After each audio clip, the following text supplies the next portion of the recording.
নমস্কার ও শুভ সন্ধ্যা। আজ এই বিশেষ সন্ধ্যায় উপস্থিত সকল অতিথিবর্গ এবং যারা দর্শক হিসাবে এই সম্প্রচারে যুক্ত হয়েছেন তাদের সকলকে স্বাগত জানাই। আজ এই সন্ধ্যা অনুষ্ঠানের প্রেক্ষিতটা তৈরি হয়েছিল যেদিন শঙ্খবাবু বঙ্গজীবনের মানব জমিনের মঞ্চ থেকে সম্পূর্ণভাবে বিদায় নিয়েছিলেন। পরাজিত হয়েছিলেন অতিমারীর ভয়ঙ্কর করালের কাছে। উনি সেই মানুষটি যিনি আজীবন আপোষহীন, যার কলমে শাসক ও বিরোধী কাউর জন্য কোনো আবেগের বিস্ফোরণ ছিল না, যার ভাষা ও ছন্দের মেলবন্ধন বঙ্গ সাংস্কৃতিক পরিমণ্ডলকে সমৃদ্ধ করেছিল, বঙ্গ চেতনাকে দেখিয়েছিল নতুন পথ। সমাজ জীবনে ঘটে যাওয়া প্রতিটি অন্যায়ের জন্য যার কণ্ঠ ছিল সবসময় প্রতিবাদী। তৈরি হয়েছিল এক বিশাল অনুরাগ মণ্ডলী। সেই ধুতি পাঞ্জাবি সংস্কৃতির ব্যক্তিত্বের নির্গমন ঘটে তখন আপামর বঙ্গজীবন দূর থেকে তাদের অসহায়তার ছবি তুলে ধরেছিল। তার এরকম তো যাওয়ার কথা ছিল না, যা আমাকে বা আমার মতো অনেককে ভীষণভাবে আন্দোলিত করেছিল। আজকের এই বিশেষ সন্ধ্যায় আমার কৃতজ্ঞতা জানাই যশোধরা রায়চৌধুরী ও সেবন্তী ঘোষকে, এবং যাদের সহযোগিতায় অনুষ্ঠানের সম্পূর্ণভাবে থাকবে সেই কৌশিক সেন ও রাহুল সেনকে। রাহুল আমাদের স্কুলের 1985 সালের ছাত্র ও বিভাগ পত্রিকার প্রতিষ্ঠাতা সম্পাদক কবি সমরেন্দ্র সেনগুপ্তের জ্যেষ্ঠ পুত্র। বিভিন্ন সাহিত্যিক অঙ্গনে তার বিচরণ, নানা রকম সংগ্রহ তার কাছে মজুত রয়েছে। বর্তমানে সে বাংলা নাট্য একাডেমির প্রশাসন বিভাগ প্রকাশনা বিভাগে সঙ্গে যুক্ত রয়েছে। আমাদের অনুষ্ঠানের এই পর্বে আমি শুরু করছি শ্রীমতী সোমদত্তা দত্তের রবীন্দ্রসঙ্গীত দিয়ে।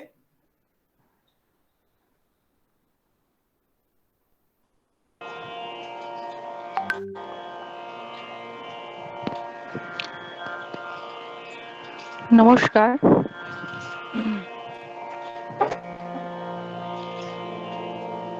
চোখের আলোয় দেখেছিলেন চোখের বাহিরে, অন্তরে আজ দেখব যখন আলোক নাহিরে। চোখের আলোয় দেখেছিলেন চোখের বাহিরে, ধরায় যখন দাও না ধরা হৃদয় তখন তোমায় ভরা। এখন তোমার আপন আলোয় তোমায় চাহি রে। চোখের আলোয় দেখেছিলেন চোখের বাহিরে, তোমায় নিয়ে খেলেছিলেন খেলার ঘরেতে, খেলার পুতুল ভেঙে গেছে প্রলয়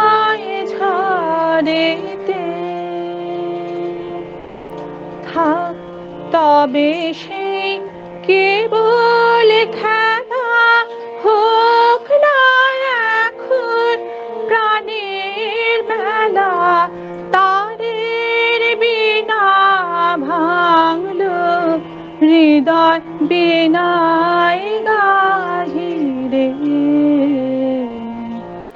চোখের আলোয় দেখেছিলে চোখের বাহিরে।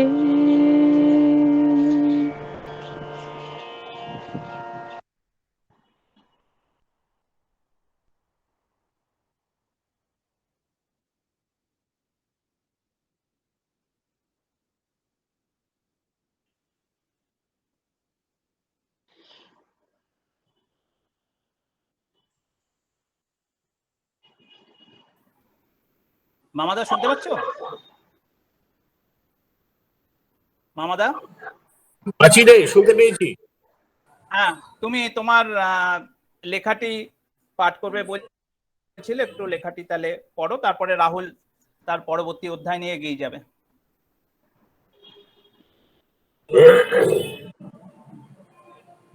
হ্যাঁ, শুরু করবো?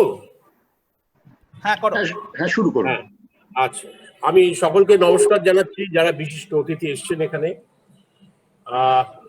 আমাদের পরিচয় সূত্রটা রূপম বলেছে, আমরা একই স্কুলে পড়াশোনা করতাম এবং ও আমাকে যখন বললো তখন আমার মনে হলো যে অনেক ছেলেবেলার ঘটনা ফিরে ফিরে আসছিল। কিরকম, শঙ্করবাবুর দাদা কাছে আমরা পড়াশোনা শিখেছি। স্যারের নাম ছিল জ্ঞানপ্রিয় ঘোষ, স্যার জেপি, আমরা জেপি নামে ডাকতাম। এবং অদ্ভুত, সেটা 70 দশকের প্রথম দিকের ঘটনা। তো সবে স্কুল ছেড়ে কলেজে ঢুকেছি এবং ওই সময় বাঙালি মাত্রই তাকে কবিতা কামড়ায়, হ্যাঁ, কবিতা দংশন করে, কিছু একটা কবিতা লিখতেই হবে। এবং যখন স্যার ক্যালকাটা বয়েজেও পড়াতেন, চারুচন্দ্র কলেজে পড়াতেন, আরো আর দু একটা কলেজে পার্ট টাইম করতেন এবং তার একটা মস্ত বড় কোচিং ক্লাস ছিল। স্যারকে যেদিন প্রথম দেখি, একটা কলেজে গুঞ্জন উঠেছিল যে উনি হচ্ছেন কবি শঙ্খ ঘোষের দাদা। তো স্যারের পরিচয়টা যেন তখন একটু গৌণ, যে শঙ্খ ঘোষের মতো কবি তার দাদা, এটা একটা বিরাট ব্যাপার। তো মাঝে মাঝে বিপিন পাল রোডে থাকতেন স্যার জেপি, তার বাড়িতে সকালবেলা থেকে কোচিং হতো। তো দেখা যেত যে শঙ্খবাবু মাঝে মাঝে কলেজ ইউনিভার্সিটি যাওয়ার সময় দাদার কাছে আসে অদ্ভুত আশা, মানে সেটা আশা তবু আশা নয় বলা যেতে পারে। এত সলাজ তার আগমন ছিল, এত নিবৃত তার পায়ের যে পদক্ষেপ, যেন খুব বিব্রত হচ্ছেন দাদার কাছে আসে, কারণ দাদা ঘরবর্তী ছেলে মেয়ে নিয়ে পড়াচ্ছেন। সে সময় দু চার কথা, আর আমরা না মুগ্ধ হয়ে দেখতাম যে সেই মানুষটি, যিনি, তখন আমরা ছন্দর ব্যাপারটা জানতে চেয়েছি, শিখতে চেয়েছি। একদিন স্যারকে বললাম যে স্যার যদি একদিন বল, দেখো ওর সময় নেই, ওরা যদি পারো ওর সঙ্গে ইউনিভার্সিটিতে দেখা করে, এখানে ওসব হবে না।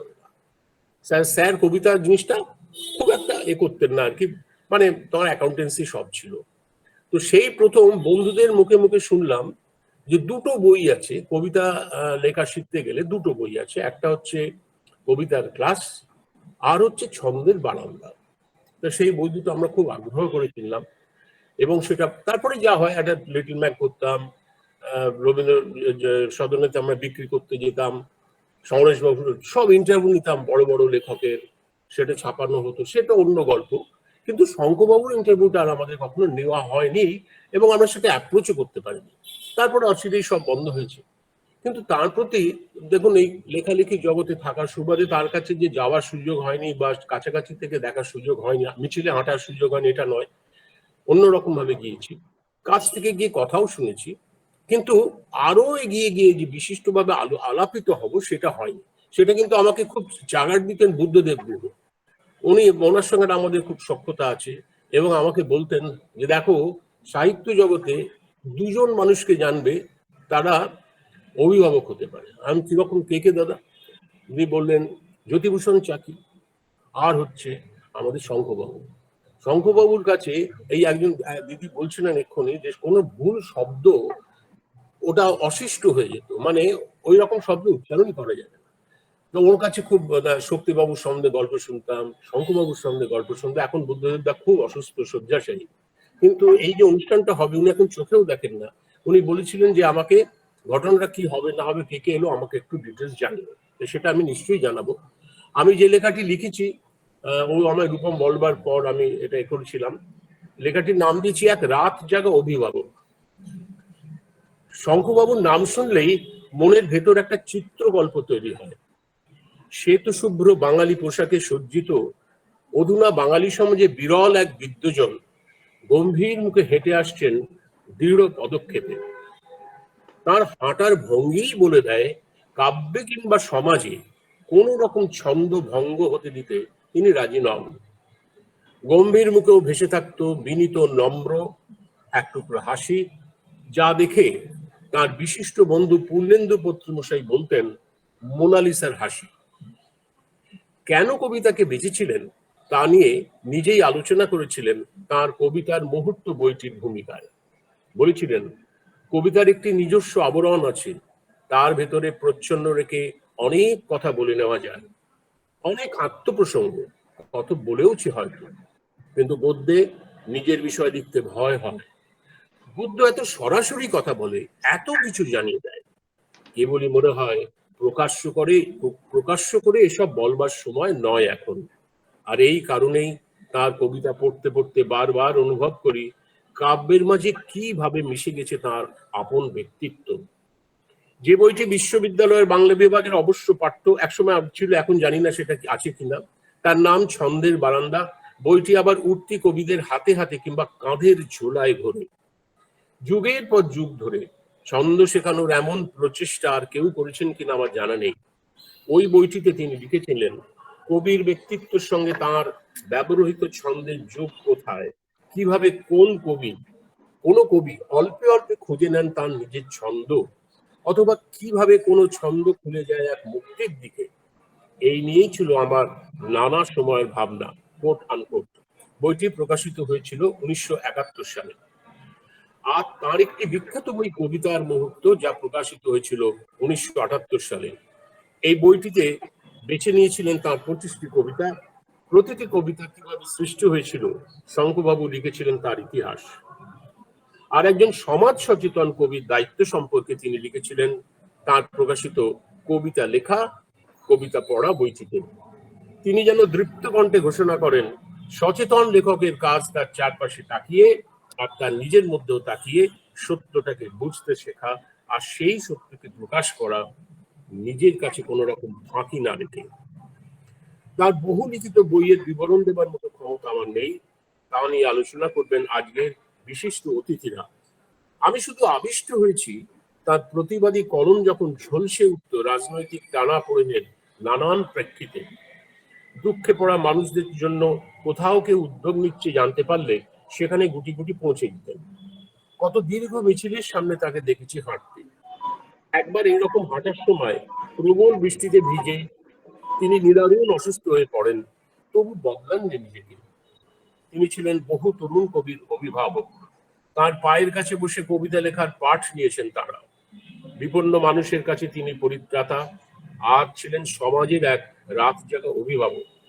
শাসক কিংবা বিরোধী পক্ষের হয়ে তার কলম কখনো কোনো শব্দ ঝরায়নি, কিন্তু অনাচার দেখলে তার অসি চিরকাল মসির রূপ ধারণ করেছে, এবং তা ঘটেছে বহুবার। তিনি চলে যাবার পর সমগ্র কাব্য জগৎ এবং আপামর বাঙালি হারালো তাদের এক অতি আপনজন, এক রাত জাগা অভিভাবক।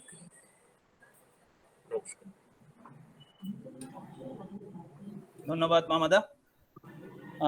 আমি এবার অনুষ্ঠানে এগিয়ে নিয়ে যাওয়ার জন্য রাহুল সেনকে অনুরোধ করছি। রাহুল সেন। নমস্কার। বালিগঞ্জ গভর্নমেন্ট স্কুলে পড়েছি, এটা ঠিক। সেই সূত্রে আমাকে বলা হয়েছে এই কাজটা করতে, কিন্তু আরেকটা সামান্য হলেও অন্য একটা অধিকারের ব্যাপারও বোধহয় আছে। রবিবারের আড্ডা, যেটা ছাড়া আমরা শঙ্খ ঘোষকে ভাবতেও পারি না। আমাদের এখানে যে দুজন বিশিষ্ট অতিথি এসেছেন, যশোধরাদি এবং সেবন্তী, তারা খুব ভালোই জানেন এটা। রবিবারের আড্ডা সূত্রেই আমার ওই বাড়িতে যাওয়া। সে কম দিন নয়, প্রায় 23 বছর হিসেব করে দেখছিলাম, একটু কম বেশি হতে পারে। তো ওনাকে আমরা নানাভাবে দেখেছি। একটা সাহিত্যগত ব্যাপার তো আছেই, সেটা যশোধরা দিয়ে এবং সেবন্তী বলবেন। তার বাইরে অসম্ভব একজন দরদি সামাজিক মানুষ। ব্যক্তিগত সমস্যা সবাই তার কাছে গিয়ে বলতো এবং তিনি সাধ্যমতো তার সমাধানের চেষ্টা করতেন। সাহিত্য জগৎ তো আছেই, কিন্তু মানবিকভাবে কেউ সমস্যায় পড়লে মানসিক সমস্যায় হাত বাড়িয়ে দেওয়া, এই ব্যাপারটা তার মধ্যে খুব ছিল, যেটা আমি বারবার দেখেছি। রোববারের আড্ডাটা একটা অদ্ভুত ব্যাপার ছিল। আমরা সারা সপ্তাহের অক্সিজেন ওখান থেকে নিয়ে আসতাম। বাইরে যে দেখা হতো না তা নয়, কিন্তু মূলত রোববারের আড্ডাটাই ছিল। রোববারের আড্ডায় বহু মুখ যারা বছরের পর বছর আসছেন, কেউ কেউ চলেও গেছেন পৃথিবী ছেড়ে, কিন্তু বাকিরা যারা আছেন আমরা যতদিন অবধি সম্ভব হয়েছে গিয়েছি।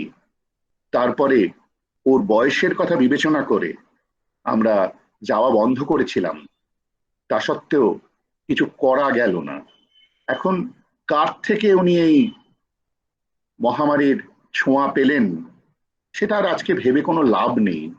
কিন্তু দুঃখের, ঈশ্বরচন্দ্র নিবাসের 3 তলার ওই চেয়ারটা, যেটা আগে বেতের চেয়ার ছিল, পরে আর বেতের চেয়ারে বসতে পারতেন না, একটু উঁচু কাঠের চেয়ার দেয়া হয়েছিল, সেটা ফাঁকাই থেকে যাবে। এবং আরো মর্মান্তিক, একই রোগে মাত্র 8 দিন বাদে জেঠিমা, মানে ওনার স্ত্রীও চলে গেলেন। আপনারা কিছু মনে করবেন না, আমার পিতা প্রয়াত কবি সমরেন্দ্র সেনগুপ্ত সূত্রে ওকে চিনতাম বলে মাঝে মাঝে ব্যক্তিক অনুষঙ্গ এসে যাচ্ছে, সেটা হয়তো উচিত নয়। এভাবেই আমি শুরু করলাম। কিন্তু প্রথমে একটা সাধারণ নিয়ম থাকে, ওর কবিতার বই, ওর প্রবন্ধের বই, ওর গদ্যের বই, ওর ছোটদের জন্য বই, ছড়ার বই ইত্যাদি সম্পর্কে আমরা সকলেই জানি। এগুলো খুব সহজে এর তালিকা আমরা বহু জায়গায় পেতে পারি। সেগুলো আমি আর আলাদা করে বলছি না। সেগুলোর কোনো প্রসঙ্গ আসলে যশোধরাদি এবং সেবন্তী বলবেন। আমি খুব সংক্ষেপে ওর জীবনীপঞ্জিটা একটু বলে দিই।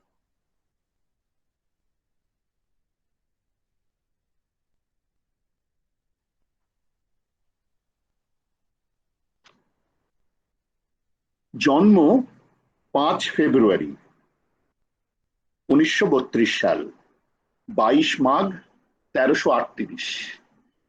একটু অন্যভাবে বলি, এই জন্মদিনে আমি অন্তত 20 বছর দেখছি একটা করে ছোট্ট বই বেরোতো। আপনারা অনেকেই সংগ্রহ করেছেন। যারা জানেন না, প্রাইভেট সার্কুলেশনের জন্য একটু বই বেরোতো, দুটো আমি দেখাই আপনাদের। আপনারা দেখতে পাচ্ছেন কিনা জানি না। এইটা 88 সাল, ওনার যখন 88 বছর পূর্ণ করলেন সেই উপলক্ষে এই বইটা বেরিয়েছিল। এটা তার পরের বছরের 89 বছর যখন পূর্ণ করলেন সেই সময় এই বইটি বেরিয়েছিল। এতে অগ্রন্থিত দুষ্প্রাপ্য রচনা, যা প্রকাশিত রচনার বাইরে রয়ে গেছে, সেইগুলো আমরা চেষ্টা করতাম অনেকেই যে একটা বইয়ের মধ্যে ধরে দেওয়ার, যাতে পাঠকের কাছে পাওয়া যায়। এবার তো ওনার প্রয়াণের পর সেগুলো গ্রন্থবদ্ধ হবেই। যাক, ওর বাবা মনস্বী বিখ্যাত পণ্ডিত শ্রী মনীন্দ্র কুমার ঘোষ, মা অমলাবালা ঘোষ। শৈশবের শিক্ষা শুরু হয় বাড়িতে, পাকশি চন্দ্রপ্রভা বিদ্যাপীঠে একেবারে 6ষ্ঠ শ্রেণীতে ভর্তি হন। এ প্রসঙ্গে বলার, আপনারা আন্তর্জালে বুদ্ধদেব দাশগুপ্তর তৈরি শঙ্খ নামে একটি তথ্যচিত্র দেখতে পাবেন, যাতে উনি খুব গর্বিত এবং দর্পিতও বলতে পারি, এত আনন্দর মুখে, আনন্দের ছটা ওর মুখে ভাবা যায় না। সেই পাকশির জরাজীর্ণ বাড়ির যে স্কুল বাড়িটা, তার চারদিকে ঘুরে বেড়াচ্ছেন। এবারে 1946 সালে বিশ্বভারতী লোকশিক্ষা সংসদের আদ্য ভারতী পরীক্ষায় উত্তীর্ণ। 10ম শ্রেণীতে পড়াকালীন এই পরীক্ষা দিয়েছিলেন। 47 সালে ম্যাট্রিকুলেশন পাস, 5টি বিষয় লেটার পেয়েছিলেন, সভাপতি প্রথম বিভাগে উত্তীর্ণ, সরকারি বৃত্তিও পেয়েছিলেন। 1949 সাল প্রেসিডেন্সি কলেজ। তার অনেক বন্ধুত্ব, তার যে পরবর্তী ছাত্র জীবনের যে সংযোগ তৈরি হয়েছিল, যারা ভবিষ্যতে কালক্রমে যারা মহিরু হয়ে উঠবেন তাদের সাথে তার সংযোগ এই সময় থেকেই। আইএতে পরীক্ষায় প্রথম বিভাগে উত্তীর্ণ হয়েছিলেন, পেয়েছিলেন সরকারি বৃত্তি। 1951 সালে বিএ পরীক্ষায় উত্তীর্ণ প্রেসিডেন্সি থেকেই।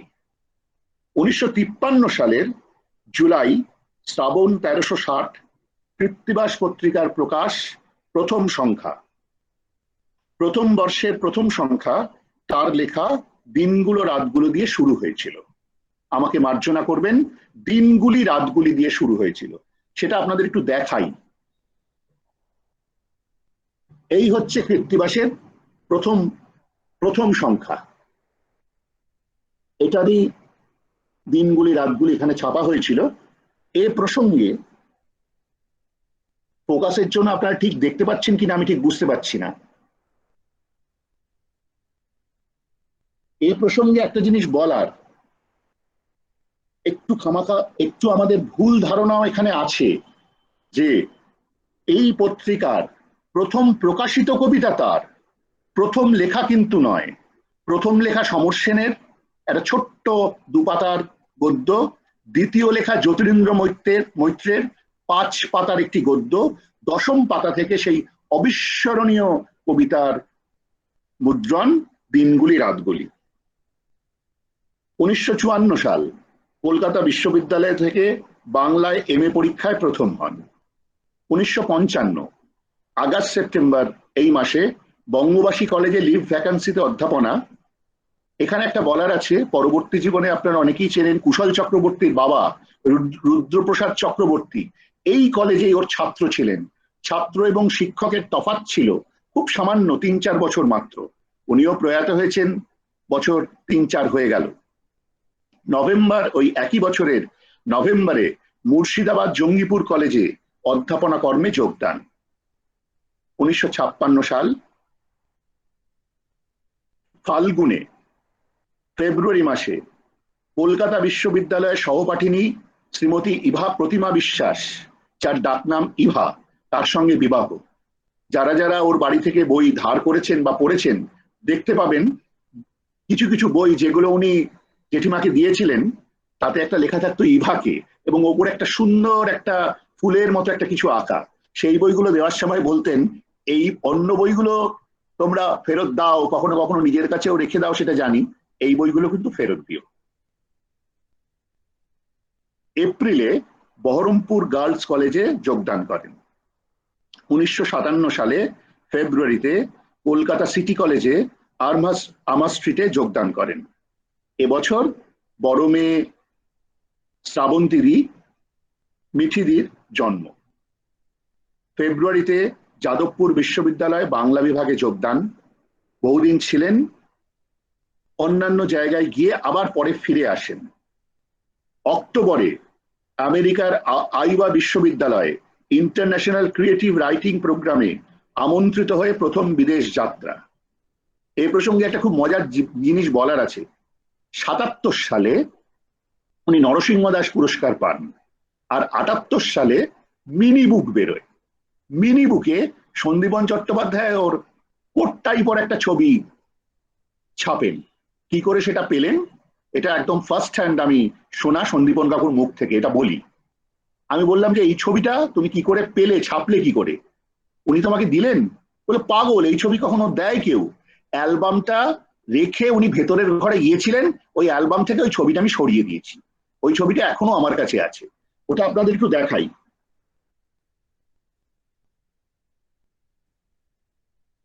এই হচ্ছে সেই মিনি বুক।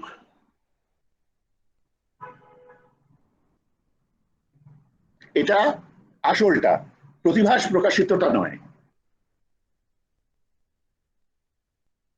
68 সালে আইওয়া থেকে কলকাতা দেশে ফিরলেন। 69 সালে ছোট মেয়ে সেমন্তী ঘোষ, আপনারা সকলেই জানেন, যিনি আনন্দবাজার পত্রিকায় অত্যন্ত গুরুত্বপূর্ণ পদে বৃত আছেন, সেই টিয়ার জন্ম। 1972 সালে একটা রেকর্ড বেরোলো। এই প্রথম তিনি নিজের গলায় রেকর্ডে কবিতা পড়লেন। 3টি কবিতা, প্রতিশ্রুতি, সুন্দর ভিড়। একটা একদম শেষে আমি শোনাবার চেষ্টা করব। ফেব্রুয়ারি এপ্রিল দিল্লি বিশ্ববিদ্যালয়ে ভিজিটিং প্রফেসর হিসেবে যান। 1976 সালে একটি পুরস্কার পান, নক্ষত্র পুরস্কার প্রাপ্তি। দেখতে পাচ্ছি এটাই ওর সম্ভবত প্রথম পুরস্কার, প্রথম প্রাপ্ত পুরস্কার। 1977 সালে আগেই বললাম নরসিংহ দাস পুরস্কার পেয়েছিলেন মূর্খ বড় সামাজিক নয় কাব্যগ্রন্থের জন্য। সাহিত্য একাডেমিও পান এই বছরে বাবরের প্রার্থনার জন্য।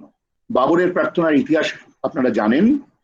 মেয়ে যখন অত্যন্ত মরণাপন্ন অসুখে,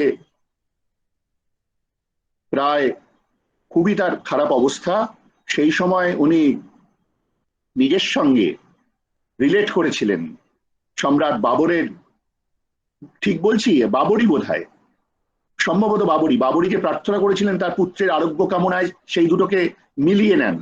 সেইটা মিলিয়েই বাবরের, যার জন্য বইটার নামই হয় বাবরের প্রার্থনা। 1978 সালে ফেব্রুয়ারি এপ্রিল বিশ্বভারতী বিশ্ববিদ্যালয়ের ভিজিটিং ফেলো। 82-তে ত্রিবান্দ্রমের কুমারান আসান পুরস্কার প্রাপ্তি প্রহরচোরা ত্রিতাল কাব্যগ্রন্থের জন্য।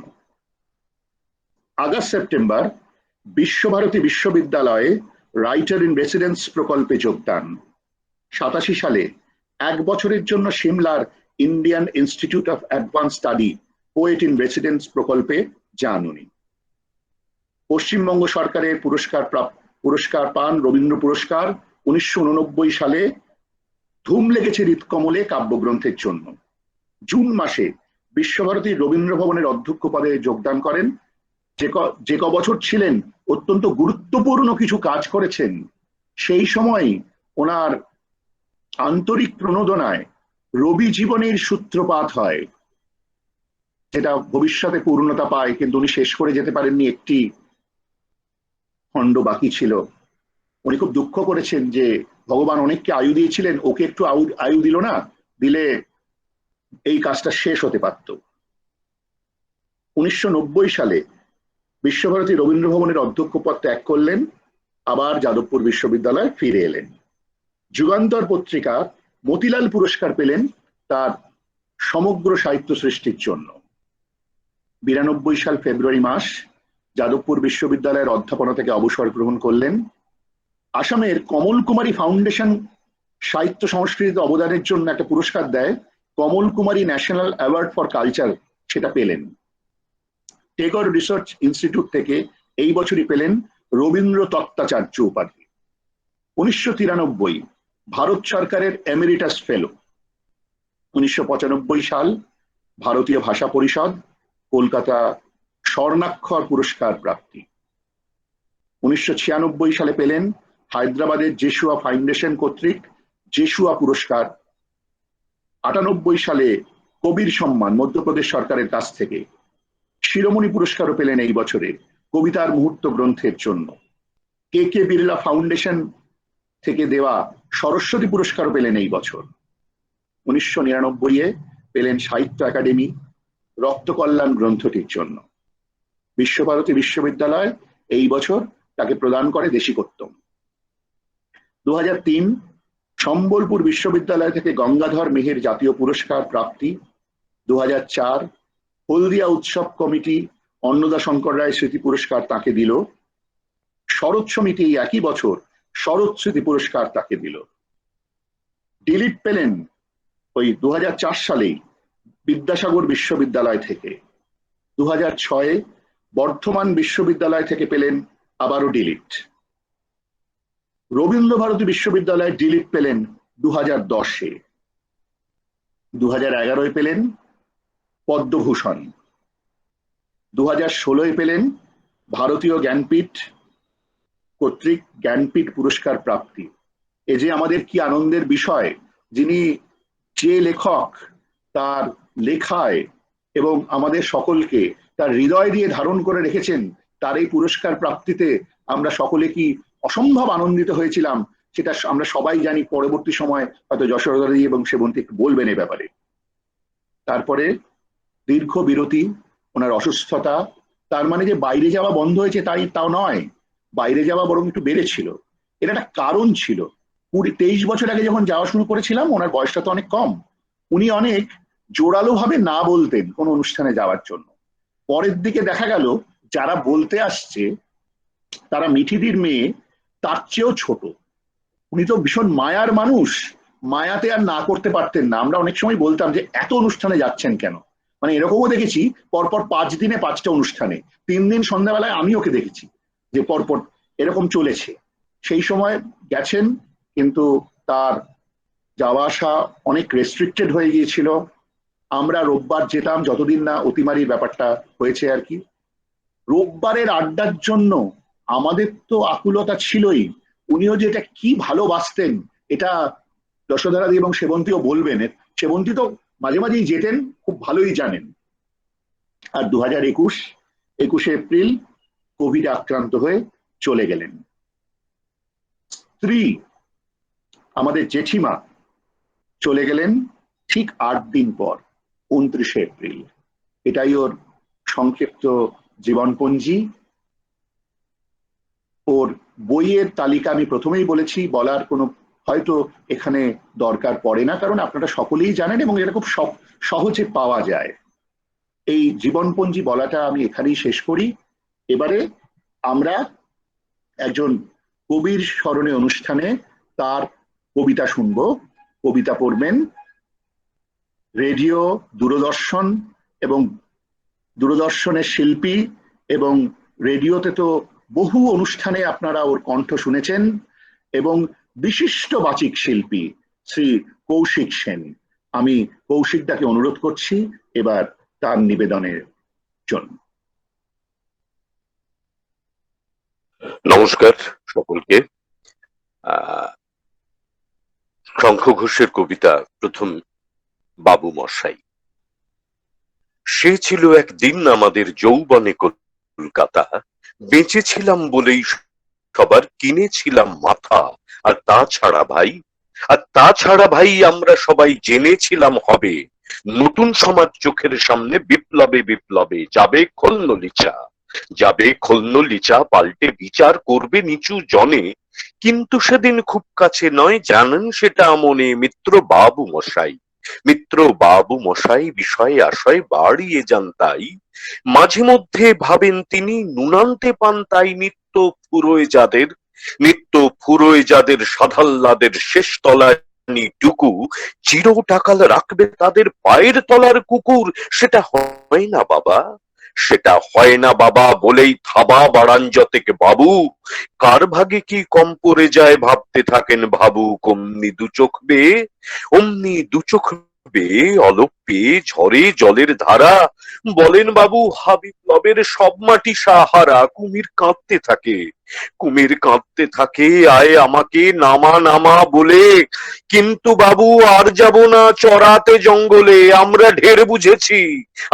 ঢের বুঝেছি খেদি পেঁচি নামের এসব আদর। সামনে গেলেই ভরবে মুখে প্রাণ ভরে তাই সাধো। তুমি সে বন্ধু না যে ধূপ ধুনা জলে হাজার চোখে। দেখতে পাবে তাকে সে কি যেমন তেমন লোকে। তাই সব অমাত্য পাত্র মিত্র এই বিলাপে খুশি। সুঁড়িখানাই কেবল সত্য আর তো সবই ভূষি। ছিছি হায় বেচারা। শুনুন যারা মস্ত পরিত্রাতা, এ কলকাতার মধ্যে আছে আরেকটা কলকাতা। হেঁটে দেখতে শিখুন ঝরছে কি খুন দিনে রাতের মাথায়। আরেকটা কলকাতায় সাহেব বাবু মশাই। আমার পরের নিবেদনে কবিতা যমুনাবতী। নিভন্ত এই চুল্লিতে মা একটু আগুন দে, আরেকটু কাল বেঁচেই থাকি বাঁচার আনন্দে। নতুন পায়রা গুলি খাঁচাতে বন্দি, 2-1 মুঠো ভাত পেলে তা ওড়াতে বন্দি। হায় তোকে ভাত দি, কি করে ভাত দি হায় তোকে ভাত দেব, কি দিয়ে ভাত দেব হায়। নিভন্ত এই চুল্লি তবে একটু আগুন দে, হাড়ের শিরায় শিখার মাতন মরার আনন্দে। দুপারে দুই রুই কাতলার মারণী ফন্দি, বাঁচার আশায় হাত হাতিয়ার মৃত্যুতে মন্দি। বর্গিনা টর্গিনা জমকেকে সামলায়, ধার চকচকে থাবা দেখছো না হামলায়, যাসনি ও হামলায় যাসনি। কান্না কন্যার মায়ের ধমনীতে আকুল ঢেউ তোলে, জলে না মায়ের কান্নার মেয়ের রক্তের উষ্ণ হাহাকার মরে না। চলল মেয়ে রণে চলল, বাজে না ডম্বরু, অস্ত্র ঝনঝন করে না, জানলো না কেউ তা। চলল মেয়ে রণে চলল, পেশির দৃঢ় ব্যথা, মুঠোর দৃঢ় কথা, চোখের দৃঢ় জ্বালা সঙ্গে চলল মেয়ে রণে চলল। নেকড়ে ওজোর মৃত্যু এলো, মৃত্যুরই গান গা, মায়ের চোখে বাপের চোখে দু তিনটে গঙ্গা। দুর্বাতে তার রক্ত লেগে সহস্র সঙ্গী, জাগে ধক ধক যজ্ঞে ঢালে সহস্র মন ঘি। যমুনাবতী সরস্বতী কাল যমুনার বিয়ে, যমুনা তার বাসর রচে বারুদ বুকে দিয়ে, বিষের টোপর নিয়ে যমুনাবতী সরস্বতী গেছে পথ দিয়ে, দিয়েছে পথ গিয়ে। নিভন্ত এই চুল্লিতে বোন আগুন ফলেছে। কৌশিকদা, আপনি সামান্য কিছু কথা যদি বলেন। আসলে এই সামান্য কথা শঙ্খ ঘোষ প্রসঙ্গে বলবার মতো যোগ্যতা আমার সত্যি নেই আর কি। আমি ওর কবিতা পড়েছি, এখনো পড়ি। একটা ওর ভালোবাসার যোগ্যতা তো কণ্ঠের সবসময় থাকে, মাধ্যমে ভালোবাসবার যোগ্যতা তো সবসময় থাকে, সেটার জন্য সামান্য কিছু বলুন। আসলে কবি হিসাবে ভালোবাসা এবং সর্বোপরি সমীহ। আমি বলতে পারি একটি অনুষ্ঠান, উত্তম মঞ্চের একটি অনুষ্ঠান, সেই অনুষ্ঠান মঞ্চে আমি ওকে পেয়েছিলাম এবং আমি ঘোষক বা সঞ্চালক হিসাবে সেই মঞ্চে ছিলাম। অত্যন্ত সাবধানী এবং ভীত হয়ে সেই অনুষ্ঠানের ওর সম্বর্ধনা পর্বটুকু আমি সঞ্চালনা করেছিলাম। কিন্তু কর্মপ্রসঙ্গে বা কর্মসূত্রে বারবারই ওর আশ্রয় নিতে হয় রবীন্দ্র আলোচনা এবং ওর অসামান্য কণ্ঠস্বর এবং ওর যে বাচনিক দিকটা, বাচন ভঙ্গি এবং প্রকাশের যে বিষয়টা, সেই জায়গাটাকে আমরা অবশ্যই অনেকটাই অনুসরণ করবার চেষ্টা করি। আর একটা কথা, আমি বড় হয়েছি যে শহরে, সেই শহর বহরমপুর, এবং এই বহরমপুরের গার্লস কলেজ, যে কলেজকে আমি খুবই কাছ থেকে দেখেছি, সেই কলেজেই তার অধ্যাপনার জীবন শুরু আর কি। এটাও আমার কাছে এক বিশেষ প্রাপ্তি আমার জীবনে। ধন্যবাদ। কথা শুনতে শুনতে নানা রকম অ্যাসোসিয়েশন তৈরি হয়। একটা খবর আপনাদের দিয়ে দিই, আপনারা প্রত্যেকেই শঙ্খ ঘোষের কবিতা পাঠ, কণ্ঠস্বর ভীষণ পছন্দ করেন। যেহেতু কৌশিক দা সম্পর্কে বেতারের কথায় প্রসঙ্গই আসে, বেতারে সম্প্রতি সমবেত চেষ্টায় দুটি অনুষ্ঠান আমরা আপলোড করতে পেরেছি। তার কোয়ালিটি, অডিও কোয়ালিটি খুব ভালো না, কিন্তু অসম্ভব গুরুত্বপূর্ণ। প্রবোধচন্দ্র সেনের একটা সাক্ষাৎকার নিয়েছিলেন শঙ্খ ঘোষ এক, আর নিজের কবিতা সম্পর্কে বলেছিলেন, সেটার অডিও অত খারাপ না, কিন্তু কোনো একটি কারণে আমি যখন খুব উল্লসিত হয়ে বললাম এটা আমি খুঁজে পেয়েছি, আপনি তো দিলেন না, আপনার কাছে আছে আমি জানি, আমি খুঁজে পেয়েছি, তখন বললো ওইটা মানে থাক, বলে ওইটার কথাটা উনি কেমন ভাবে এড়িয়ে গেলেন। আপনারা চাইলে এই দুটো পাবেন। যাক, আর খুব বেশি কিছু না বলে এবারে যশোধরা দিকে অনুরোধ করা যাক এবার তার কথা শুরু করার জন্য। আমি আরেকবার বলে দিই যে যারা কথা বলছে না তাদের কাছে অনুরোধ, আপনারা এটা খেয়াল থাকছে না, আমরা সবাই জানি এটা। একটু যারা কথা বলছেন না, মাইক্রোফোনটা একটু অফ করে রাখুন। আমাদের এই অনুষ্ঠানে আসতে পেরে আমি খুব সম্মানিত বোধ করছি। এটা বলার অপেক্ষা রাখে না যে আমাকে যখন রূপম দা এই অনুষ্ঠানের কথা বলেছিলেন, আমার কাছে এটা খুবই সম্মানের ছিল। তবে সত্যি যদি বলতে হয়, একেবারে সৎভাবে যদি বলতে হয়, আমি এই অনুষ্ঠানে কোনোদিন আসতে চাই। আমি এখনো কল্পনা করতে পারছি না, বা কখনোই আমরা কল্পনা করতে পারি না যে আমরা এমন একটা অনুষ্ঠানে এসেছি যেখানে শঙ্খবাবু নেই, শঙ্খবাবু প্রয়াত, এবং শঙ্খবাবুকে নিয়ে আমরা পাস্ট টেন্সে কথা বলছি। এটা আমার কাছে প্রায় অবিশ্বাস্য, এবং সেবন্তীরও তাই। আমরা এসেছি বটে, কিন্তু এটা ঠিক অভিপ্রেত আশা ছিল না। আজকে রাহুলকে আমি অনেক ধন্যবাদ দেব। রাহুল অত্যন্ত সুন্দরভাবে সঞ্চালকের থেকেও অনেক বড় একটা রোল প্লে করছে, এবং রাহুল আমার থেকে ছোট, তাই তুমি করেই বলছি। রাহুলের সঙ্গে আমার বহু যুগের যোগাযোগ, এবং কবি সমরেন্দ্র সেনগুপ্ত আমার পিতৃসম।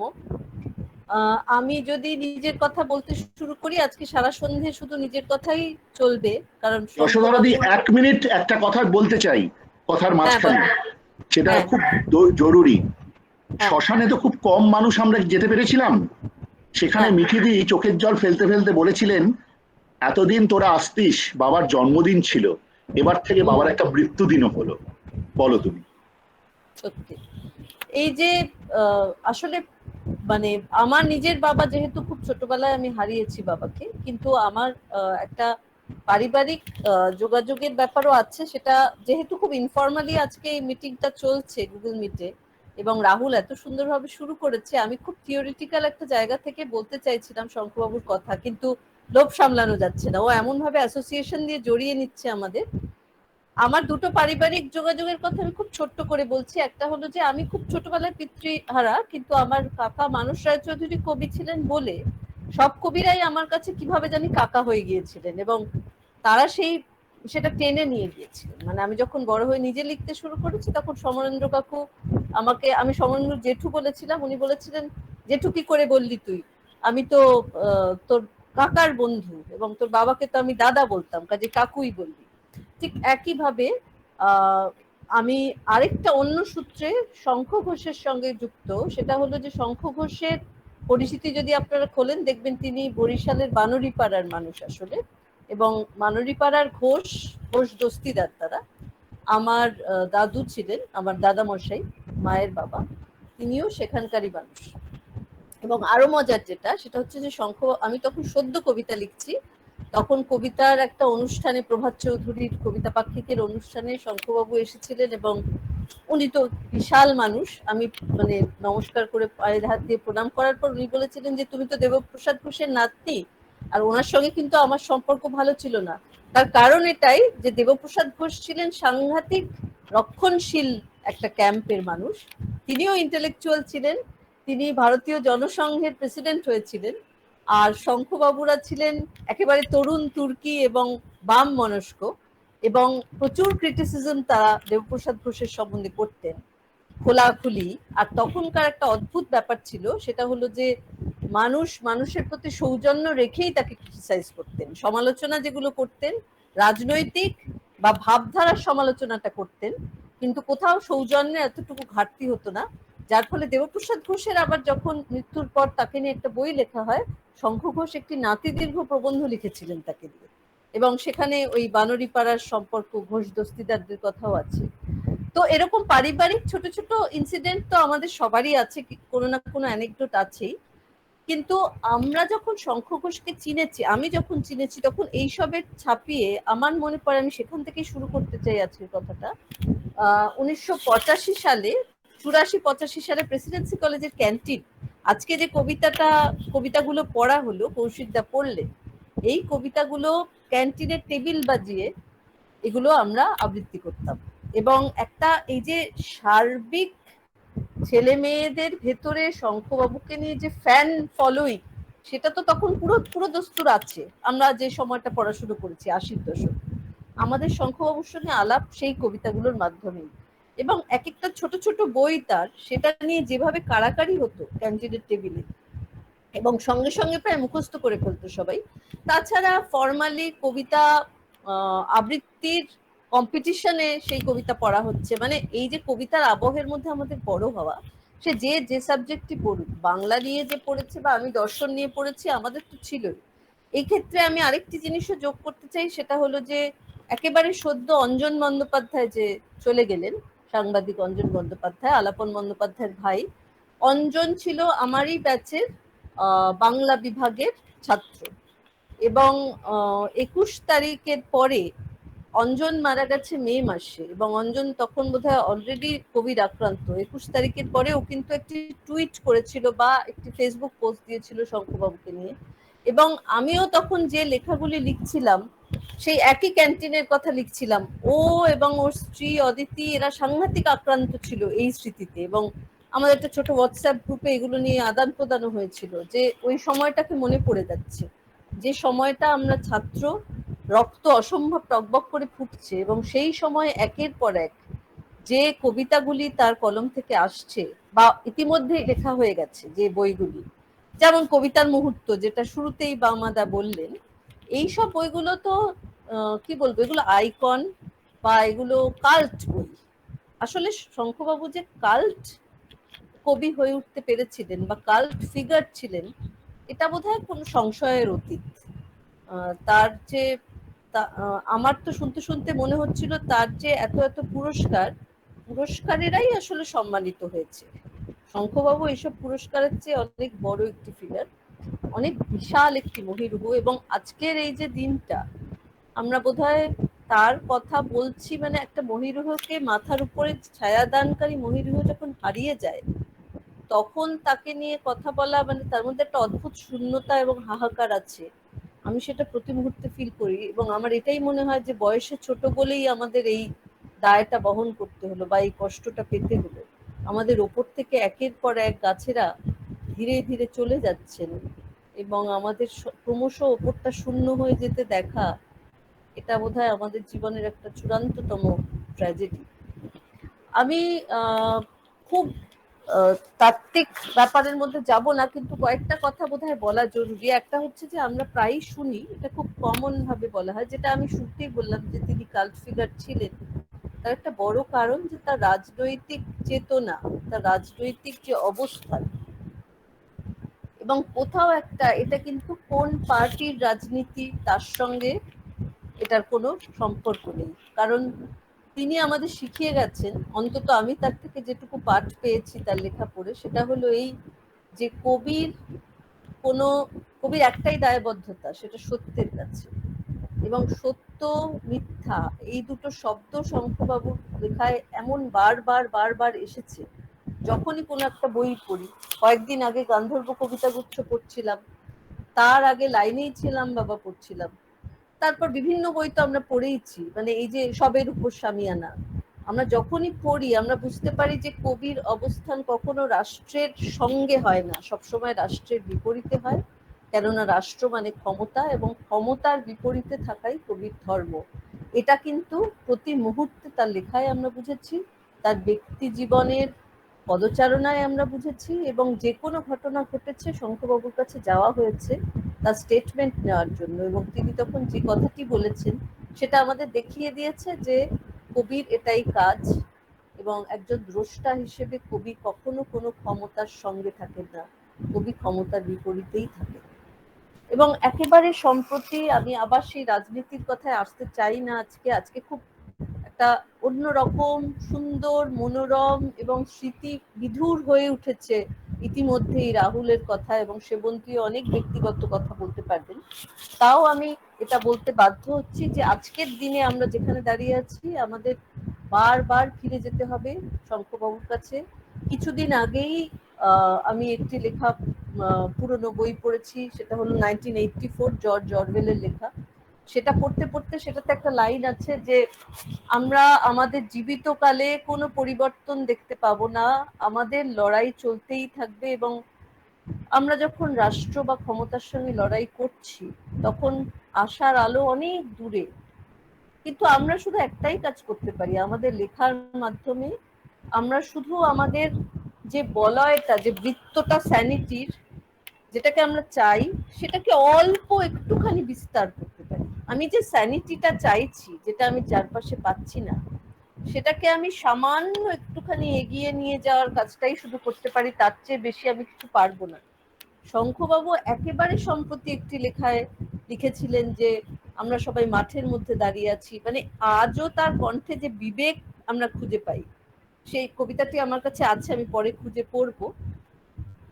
আমরা একটা মাঠের মধ্যে দাঁড়িয়ে আছি এবং আমরা, আমাদের মাথার উপর কিছু নেই এবং আমাদের প্রতি মুহূর্তে প্রশ্ন করা হচ্ছে যে আমাদের অবস্থাটা কি এবং কার পাপে এই অবস্থা চারিদিকে। এই যে এই বিবেকের কথা, ঠিক একইভাবে কতগুলো লাইন তার এই যে কাল্ট ফিগার হওয়ার যে ফল, তিনি তার রাজনৈতিক যে শ্লেষ, যেভাবে তার লাইনগুলোর মধ্যে আসতো, লাইনগুলো প্রতিটা হয়ে যেত একটা স্লোগানের মতো, কিন্তু তিনি কিন্তু স্লোগান লিখতেন না। স্লোগান কবিতা আসলে কবিতা হয় না, এটা আমরা মনে করি, কিন্তু তার লেখাগুলোই হয়ে যেত স্লোগানের মতো। যেমন মুখ ঢেকে যায় বিজ্ঞাপনে, এই লাইনটা, যেমন প্রশ্ন করো তুমি কোন দলে, ঘুমোতে যাবার আগে প্রশ্ন করো তুমি কোন দলে, এই লাইনটা প্রায় প্রতিটা ক্ষেত্রে দোষ কারো নয় গো মা, এই যে কালী সঙ্গীত, সেটাকে তিনি এমন ভাবে এনেছেন তার কবিতায়, যেটা সমসাময়িক প্রেক্ষিতে তিনি বলছেন যে দোষ তো আমারই, কারণ আমি তো এই শাসকদের সিলেক্ট করেছি, আমি আমার পাশের মানুষটির প্রতি হিংসা আচরণ করেছি। এই যে আবার নিজের দিকে ঘুরিয়ে দিচ্ছেন, প্রতি মুহূর্তে তিনি শ্লেষের কথা বলেছেন, প্রতি মুহূর্তে তিনি ক্ষমতার বিরুদ্ধে দাঁড়িয়েছেন, আর প্রতি মুহূর্তে কিন্তু বলেছেন যে আঙুল একটা অন্যের দিকে যাওয়া মানে কিন্তু চারটে আঙুল নিজের দিকে থাকা, আমার নিজের দোষটাকে দেখো। এই কথাটা কিন্তু তার প্রতিটি রাজনৈতিক কবিতায় ভীষণভাবে উঠে এসেছে এবং ছত্রে ছত্রে এই ব্যাপারটা আছে। আমি একটু চেষ্টা করব এখন, নাকি আমি একটু পরে কবিতাগুলো বেছে পড়বো? রাহুল, কিভাবে যেতে চাও বলো? তাহলে এখন সেবন্তী বলে নেওয়ার পরে আমি আবার আসতে পারি। কথা শোনা যাচ্ছে? তাই হোক তাহলে। তাই হোক, আমি কবিতাটা বেছে রাখছি ততক্ষণ।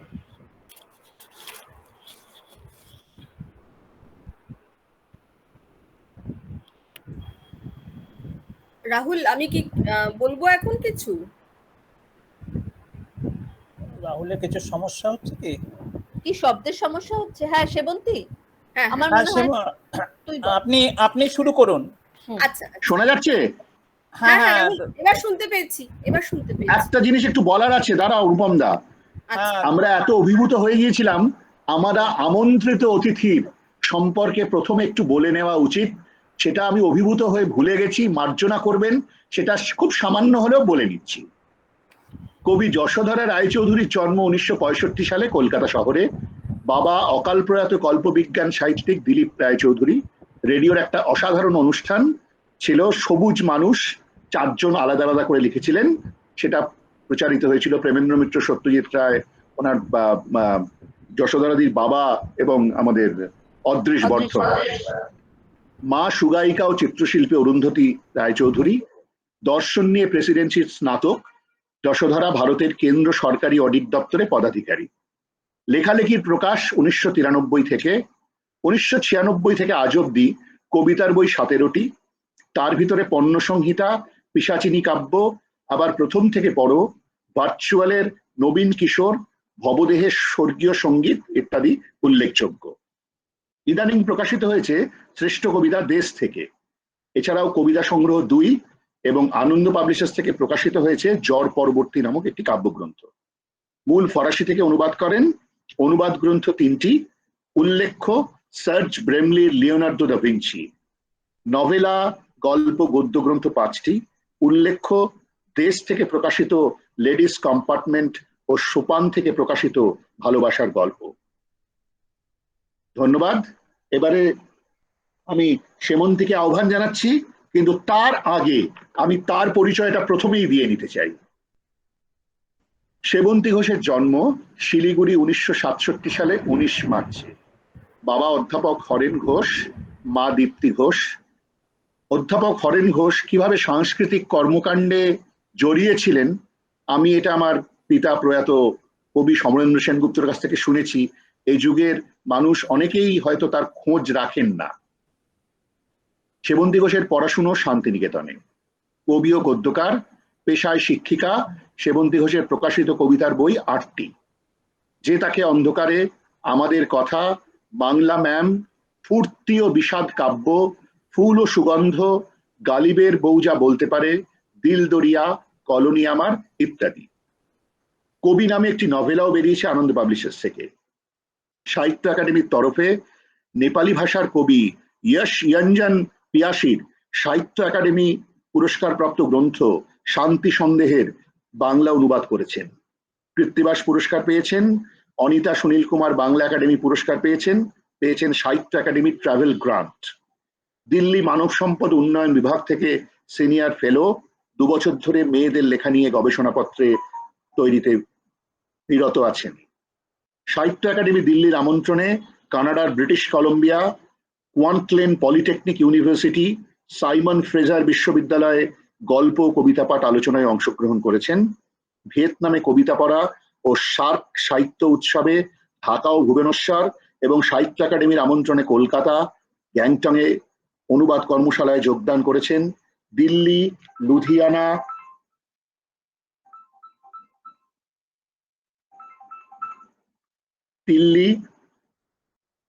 লুধিয়ানা, গৌহাটি, কোকরাঝোর, ভোপাল, আন্দামানে কবিতা পাঠে অংশগ্রহণ করেছেন। ঢাকা লিট ফেস্টে আমন্ত্রিত লেখক হিসেবে যোগ দিয়েছেন। এটুকুই। এবার আমি অনুরোধ করব সেবন্তী ঘোষকে তার কথা বলবার জন্য।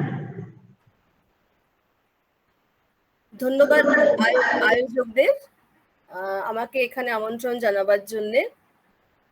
প্রথমেই আমি রাহুলকে একটা ধন্যবাদ জানাই। রাহুল এত সুন্দরভাবে যে সুরে যে তারে বেঁধে দিয়েছে অনুষ্ঠান, আমাদের একটু সুবিধে হয়েছে কিভাবে আমরা স্যারকে নিয়ে কথা বলবো তার জন্য। আর একটু লজ্জা লাগছে এই কারণেই যে মানুষটির বিষয়ে বলতে এসেছি এবং আমার যে বলার কথাগুলো, তাতে আমার এই একটা বিরাট পরিচয়। আসলে আমরা এই সিভি গুলো তৈরি করে রাখি অন্য কোনো জায়গায় কিছু অ্যাপ্লাই করতে গেলে বা কোথাও দিতে গেলে, সেটা এখন বলা স্যারের অনুষ্ঠানের আগে আমার খুব লজ্জা লাগছে। আর একটা বিষয় হচ্ছে, আমি এই অনুষ্ঠানের আগে যেটা হয় না, আমি ভীষণ একটা ভয়ে ছিলাম। অনুষ্ঠান শুরুর আগেও বলছিলাম, যশোধারাকেও বলেছি, যে আমার সবসময় মনে হচ্ছে যে স্যার বিষয়ে কিছু বলতে এসেছি, স্যার শুনবেন সেটা বা কেউ গিয়ে বলবে যে এই কথাগুলো বলেছে এবং তারপর আমাকে অবধারিতভাবে তার কিছু জবাবদিহি করতে হবে। তো এখনো আমার বিশ্বাসই হচ্ছে না, মানে কোনো জায়গা থেকে আমার মনে হচ্ছে না যে স্যার নেই। আমি বেশ কিছু জিনিস নিয়ে তৈরি হয়েছিলাম, কিন্তু আসলে আজকে শ্যুটটা এমন, যশোধারাও যেমন বলে দিল প্রথমে, যে আমরা আসলে এখানে আসতে চেয়েওছি আবার আসতে চাইও নি। প্রথম থেকে আমার মনে হয়েছে যে স্যারকে নিয়ে কিছু লিখবো না, লেখার অবস্থা নেই, কি লিখবো। তারপরে আবার মনে হয়েছে যে আমরা যদি না লিখি, কোনো তো শূন্যস্থান থাকে না, তো আরো অনেকেও লিখবেন, তার মধ্যে আমাদের লেখাগুলো থেকে যাওয়া ভালো। মানুষটি কেমন ছিলেন, এবং অনেক সময় প্রশ্ন আসতে পারে যে ব্যক্তি মানুষ কেমন ছিলেন, তার সাথে আর এই লেখার তার যোগাযোগ কোথায়। অবশ্যই সেই যোগাযোগ আছে। আমি অনেক সময় একটা কথা অপছন্দ করি যে ভাগ্যবান নিজেকে বলা, এটা ঠিক নয়, মানুষের অর্জন সবকিছুই। কিন্তু এই একটি ক্ষেত্রে আমি নিজেকে ভাগ্যবানই বলবো যে তার কাছাকাছি দীর্ঘদিন থাকতে পেরেছি। আমরা আরো অনেকেই, প্রচুর মানুষ তার স্নেহ পেয়েছেন। বহু মানুষের নিজস্ব একটি শঙ্খ ঘোষ আছে। তারা শঙ্খ ঘোষের স্মৃতিচারণায় আমরা দেখেছি যে প্রত্যেকের সঙ্গে কিভাবে তার একটা যোগাযোগ তৈরি হয়েছিল দীর্ঘদিন। তাকে ঠিক অবলম্বন করে নয়, অন্তত একটা মানুষ আছেন পাশে, এই ভরসায় বহু মানুষ বেঁচেছেন। তিনি তার স্যারের ছাত্রছাত্রী হতে পারেন, কাছের মানুষ হতে পারেন, কবি সাহিত্যিকরা অনেকেই। যেটা বলার, যে এত কাছ থেকে দেখা, আমি সেই প্রসঙ্গে একটু পরে আসব, এই যে নিজেকে উজ্জ্ব করে কাজ করার যে নজির, নিজেকে একটু আড়ালে রেখে কাজ করার যে নজির সবসময় তিনি করে চলেছেন, সেটা না এই আগ্রাসী আত্মসর্বস্ব জগতে একটা অবিশ্বাস্য মনে হয়। আমিকে নিয়ে আমি লিখছি, অথচ সেখানে আমি অনুপস্থিত, দেখিয়ে দেওয়া নেই যে আমি আছি। আমরা প্রত্যেকেই যখন স্যারকে নিয়ে বলতে যাই, লিখতে যাই, তখন এই কথাগুলো আসে যে আমার কতটা কাছে ছিলেন, আমার জন্য কতটা করেছেন, কতটা অন্তরঙ্গতা ছিল। আমি একেবারেই এই কথাটির মধ্যে যেতে চাই না। তার কারণ অন্তরঙ্গতার বিষয় নয়, বিষয়টা হচ্ছে আমি এই মানুষটিকে এত কাছাকাছি থেকে দেখে নিজের জীবনে কি শিখলাম, আমি লেখাকে কি চোখে দেখলাম। আর ওর লেখার যে সম্ভার সে তো রয়েছে, সে তো আমরা সব জায়গায় তার বই জোগাড় করে আমরা পড়বো সেসব। কিন্তু এই মানুষটির কাছ থেকে এত বছর পাশে থেকে আমি যে থাকলাম, আমি অন্য কারোর বাড়িতে যাচ্ছি না, তার বাড়িতে যেতে আগ্রহী হচ্ছি কেন? তিনি কি আমাদের বিশেষ কিছু দিচ্ছেন? বিরাট বিরাট কোনো পুরস্কার, বিরাট কিছু অনুষ্ঠানের আমন্ত্রণ? না, কখনো নয়, কেউ বলতে পারবেন না। কিন্তু তিনি যা দিচ্ছেন তার কখনো কখনো সরব, কখনো কখনো নীরব উপস্থিতি আমাদের বুঝিয়ে দিয়েছিল যে কি পাচ্ছি। আর একটা বিষয় হচ্ছে যে আমরা ইদানিং শুনতে পাই বুদ্ধিজীবী, এই শব্দটা নিয়ে বেশ ব্যঙ্গাত্মক একটা কথা। এটা নিয়ে আগেও হয়েছে, ধরুন নাজি বুদ্ধিজীবীরা তারা মেধা পশু বলেছে, বা আমরা অনেক সময় শুনেছি যে বুদ্ধিজীবী হচ্ছে সরকারের চেন বাঁধা কুকুর। এগুলো অনেক পুরনো কথা, কিন্তু এইসব সংজ্ঞা আমাদের কোনো একটা জায়গায় পৌঁছে দেয় না, কোনো অস্তার্থক হ্যাঁবাচক কোনো জায়গায় এটা পৌঁছে দেয় না। তাহলে প্রকৃত অর্থে বুদ্ধিজীবী কি? যিনি প্রশ্ন প্রতিপ্রশ্ন করতে পারেন, রবীন্দ্রনাথের ভাষায় যিনি চিরজীবিত, যিনি আন্তর্জাতিকতাকে অস্বীকার করেন না, প্রযুক্তিকে অস্বীকার করেন না, সবসময় তার খোলা মন। এমন একটি মানুষের কথা আমরা হয়তো গল্পের বইয়ে পড়ে থাকি, বিদ্যাসাগর মশাইয়ের কথা পড়েছি, কিন্তু চোখের সামনে দীর্ঘদিন, মোটামুটি 25 বছর, এই বুদ্ধিজীবী অর্থে যা বোঝায়, যার সংজ্ঞা এক জায়গায় করলে যা দাঁড়ায়, তাই হচ্ছেন শঙ্খবাবু। প্রতিষ্ঠানকে অস্বীকার করা, প্রতি মুহূর্তে প্রশ্ন করা, এবং প্রতি মুহূর্তে নিজের বেশ একটু সুবিধাজনক অবস্থানকে বিপন্ন করে রাখা, কারণ তিনি কোথাও সমঝোতা করবেন না, প্রিয়জনের সঙ্গেও নয়, কোনো অবস্থার সঙ্গেও নয়। আমরা তার লেখাতেও সেটা দেখেছি, যশোধারা পরে আলোচনা করবে। প্রথম থেকে দিনগুলি রাতগুলি দিয়েই হয়তো সেখানে 2টি কবিতা আছে যা সরাসরি এই নিভন্ত এই চুল্লিতে মা একটু আগুন দিয়ে কবিতা পড়লেন, তো সেখানে 2টি কবিতা, এবং পরবর্তীকালে তো সরাসরি আমরা দেখছি। এবং 50-এর দশকে উনি বেশ ব্যতিক্রম, কারণ 50-এর যে প্রধান ধারাটি সেটা অনেকটা আত্মসর্বস্বতায়, তার একটা অন্য একটা উত্তর দেওয়া যায়। কিন্তু শঙ্খবাবু ওই আত্মসর্বস্বতা এবং বাইরের পৃথিবীর সঙ্গে কোথাও একটা যোগাযোগের সূত্রটা তৈরি করে দিয়েছিলেন। খুব উচ্চকিত স্বর নয়, খুব নিচু স্বরে, খুব প্রবলভাবে, দৃঢ়ভাবে নিজের কথাগুলো বলে যাওয়া। এবং আমরা সবাই যারা যারা তার কবিতা পড়েছি দেখেছি যে কোনো সরকার, কোনো প্রতিষ্ঠিত ব্যবস্থা তাকে কোনোভাবেই বেঁধে রাখতে পারেনি। প্রতিটি সময় তিনি তার বিপক্ষে যে জায়গায় দরকার সেই কথাগুলি উনি বলেছেন। আর ব্যক্তিগতভাবে তার সাথে আমি শান্তিনিকেতনে পড়ার সময়, যেটা রাহুল বললো, রাহুল খুব ভালোভাবে বলেছে, আমার বেশ ভালো লাগছে, যে শান্তিনিকেতনে যে সময় ছিলেন উনি, আমরা তখন স্নাতকোত্তর ক্লাসে, এবং শুনলাম যে শঙ্খ ঘোষ এসছেন এখানে রবীন্দ্র ভবনে, একটা অনুষ্ঠান উনি করতেন সম্ভবত শুক্রবারে। তো সেই অনুষ্ঠানে কলকাতা থেকে বা বাইরে থেকে কবিরা আসবেন এবং নানা রকম আলোচনা হবে। আমরা কিচ্ছু জানি না, ওই রবীন্দ্রনাথের ওখানে পড়ে আছি, মনে করি রবীন্দ্রনাথই আমাদের সব, আমাদের প্রপার্টি আর কি। তো আমরা সেইভাবেই শুনতে চলে গেলাম। আমার এখনো মনে আছে শিশির কুমার দাস আর তার সাথে কেতকী কুশারী ডাইসন, রবীন্দ্রনাথের কবিতার একটা অনুবাদ নিয়ে আলোচনা চলছে। এবং এই যে তার্কিক মন, বাঙালির যে সাংঘাতিক তার্কিক মন, এবং তার সঙ্গে কথার ফোড়ন, এই জিনিসটি আমার প্রথম সামনে থেকে দেখা, মানে গরজে, এখনো আমার শব্দটা মনে আছে। এটার অনুবাদ কি হবে? কেতকী কুশারী একটা কথা বলছেন এবং স্বভাব সিদ্ধভাবে শিশির কুমার সাংঘাতিক প্রতিবাদ করছেন, তীব্র বাদানুবাদ এবং স্যার সেখানে গিয়ে মাঝে মাঝে দু একটি কথা বলে আসছেন। তো অজাগর গরজে এটা অজগর না স্নোরিং, মানে কেতকী লিখেছিলেন ইটস স্নোরিং, নাক ডাকা। তো বলছেন না, রবীন্দ্রনাথ এরকম নাক ডাকা লিখতে পারেন না। এইসব মানে, তো অত একটা অল্প বয়সী মনে একটা নতুন হাওয়া, আমরা যে জিনিসগুলো দেখিনি, আমাদের পড়াশোনা একটু প্রথাগত ছিল, তো সেটা কিন্তু শঙ্খবাবুর জন্যেই কাজটা হয়েছিল। তাহলে দেখুন, আমি কিন্তু শুধু শঙ্খবাবুর কথাটা বলছি না, স্যার এইরকম ভাবে ছেলে মেয়েদের উস্কে দেওয়ার মতো নানা রকমের কাজ করার চেষ্টা করেছিলেন। আমি সরাসরি ওর ছাত্রী নই, ওর সাথে আমার এরপরেই ব্যক্তিগত পরিচয়ের সূত্র সেটা বলতেই হয়। আমার প্রয়াত স্বামী কবি জয়দেব বসুর জন্য আমাদের বিয়েতে শিলিগুড়িতে এসেছিলেন এবং বিয়েতে সাক্ষী হিসেবে এসেছিলেন, এবং সেখানে একটি মজার ঘটনা ঘটে। যিনি এক জায়গায় আমাদের রেজিস্ট্রি হবে এবং সেখানে যিনি রেজিস্ট্রার তিনি আবার কবিতা আবৃত্তি করেন। তিনি আর পাত্রপাত্রের দিকে তাকাচ্ছেন না, সামনে শঙ্খ ঘোষ বসে আছেন, রীতিমতো হাত পা কাঁপছে তার, মুগ্ধ চোখ। মানে আমরা কখনো অমিতাভ বচ্চনকে সামনে দেখলে যেরকম ঘটনা ঘটে, উনি সেরকম অবস্থা। সই মানে স্যার তো সই করছেন, এবং সেই সময় মানে খুবই, আজকে আসলে ব্যক্তিগত একটা আলাপচারিতা হচ্ছে বলেই বলছি যে সেই সময় তার যে ছাত্র সে কোনো কিছুই মানে না, তো এবারে ওই বাঙালিদের একটা হিন্দু বাঙালির রিচুয়াল অনুযায়ী সিঁদুর পরাবার বিষয় এলো, এবং সে তো পড়াবে না কিছুতে, বাড়িতে একটা ধুন্ধুমার লেগে গেল আমার মায়ের সাথে সেটা নিয়ে। শঙ্খ ঘোষ মাঝখানে বসে আছেন, ওকে বলা মানে উনি কি বলবেন দেখার জন্য। এবার উনি কি বলবেন, উনি ইশারায় যেটা বললেন যে হাতে যে জিনিসটি আছে কুলোর মতো, ওটা একটু মাথায় ঠেকিয়ে দাও।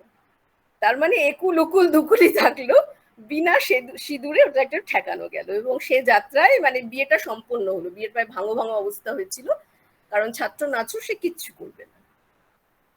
তো এটা খুব ছোট ঘটনা, কিন্তু এরকম অজস্র ঘটনা শঙ্খবাবুকে সামনে দেখেছি। যে আর এই যে উত্তর দেওয়ার কথাটা বলছিলাম, যে এই কথাগুলো আমি বলতেই পারতাম না। এই বছরই ফেব্রুয়ারি মাসে ওর জন্মদিন উপলক্ষে উত্তরবঙ্গ সংবাদ আমার কাছে একটা লেখা চায়, আমি ভয়ে ভয়ে লেখাটি তৈরি করি, এবং ফেব্রুয়ারি মাসেই শেষবার ওর সঙ্গে আমি দেখা করি। কলকাতায় গিয়েছিলাম একটা কাজে, এবং আগে থেকে অ্যাপয়েন্টমেন্ট করে সমস্ত কিছু নিয়ম মেনে, মানে রাহুল যেন মনে না করে যে আমি ওই বাড়িতে উপহার দিয়েছি কিছু, তো সেসব নিয়ম টিয়ম মেনেই আমি গেছিলাম। কেন জানি মনে হচ্ছিল যে 1 বছর 2 বছর তো দেখা হচ্ছে না, আমি আর বোধহয় ওকে দেখতে পাবো না। তো এটা একটা মনে হচ্ছিল ভিতর থেকে। গেছি, এবং তখন উনি তো ভালো করে কথাও বলতে পারেন না, কথাটা অনেকটা পরে আসে, শুনতে সবেতেই অসুবিধে হয়, সমস্যা হয়, হাঁটা চলায় তো খুবই সমস্যা হয়। এবং সেই সময় আমি বসার পর আমি বললাম যে তাড়াতাড়ি যাই, আমার একটা অভ্যেস আছে, আমি খুব একটা বিরক্ত করতে চাই না। দেখা হলো, কেমন আছেন, অনেকদিন দেখা হয়নি ইত্যাদি করে উনি আবার জোর করে, ওর একজন সহকারী ছিল তাকে দিয়ে আমাকে জোর করে বসালেন, আর বারবার পাশে যেতে বলছেন। আমি তো পাশে যাবই না, তারপরেও বলছেন। এরপরে উনি বললেন ফোনটা নিয়ে আসতে। আমি প্রমাদ গুনলাম, ফোন এলো, হোয়াটসঅ্যাপে কেউ ওনাকে পাঠিয়ে দিয়েছে আমার লেখাটি, উপকার কেউ একজন করেছে, এবং সেখানে দুটি লেখা ছিল, আমার লেখা এবং গদ্যকার বিপুল দাসের লেখা, মাঝখানে ওর লেখার কিছু তালিকা। আমি তো ওটা দেখেই বুঝেছি, আমি বললাম আবার কিছু ভুল বলেছি, কিছু করেছি, আপনি যে এটা বকাবকি করবেন আমি বুঝে গেছি। কথাই একটু কথা বলতে পারছেন না, কিন্তু ওটা আমাকে ওর বলতেই হবে। তারপরে বহু চেষ্টা করে যেটা বললেন, আমাকে বললেন তুমি এটা খেয়াল করোনি। আমি বললাম দেখুন আমার লেখার দায়িত্ব আমি নেবো, মাঝখানে কি হয়েছে আমি জানি না। ওই একটা পাতা, তার মধ্যে তুমি একটু খেয়াল করোনি? কিছুই না, ওর যে লেখার তালিকাগুলো দেওয়া হয়েছিল পুরস্কারের, সেখানে বছরের একটু হিসেবের গোলমাল ছিল, 2 বছরের হিসেবের গোলমাল ছিল, একটা কমা আর একটা বছরের হিসেব।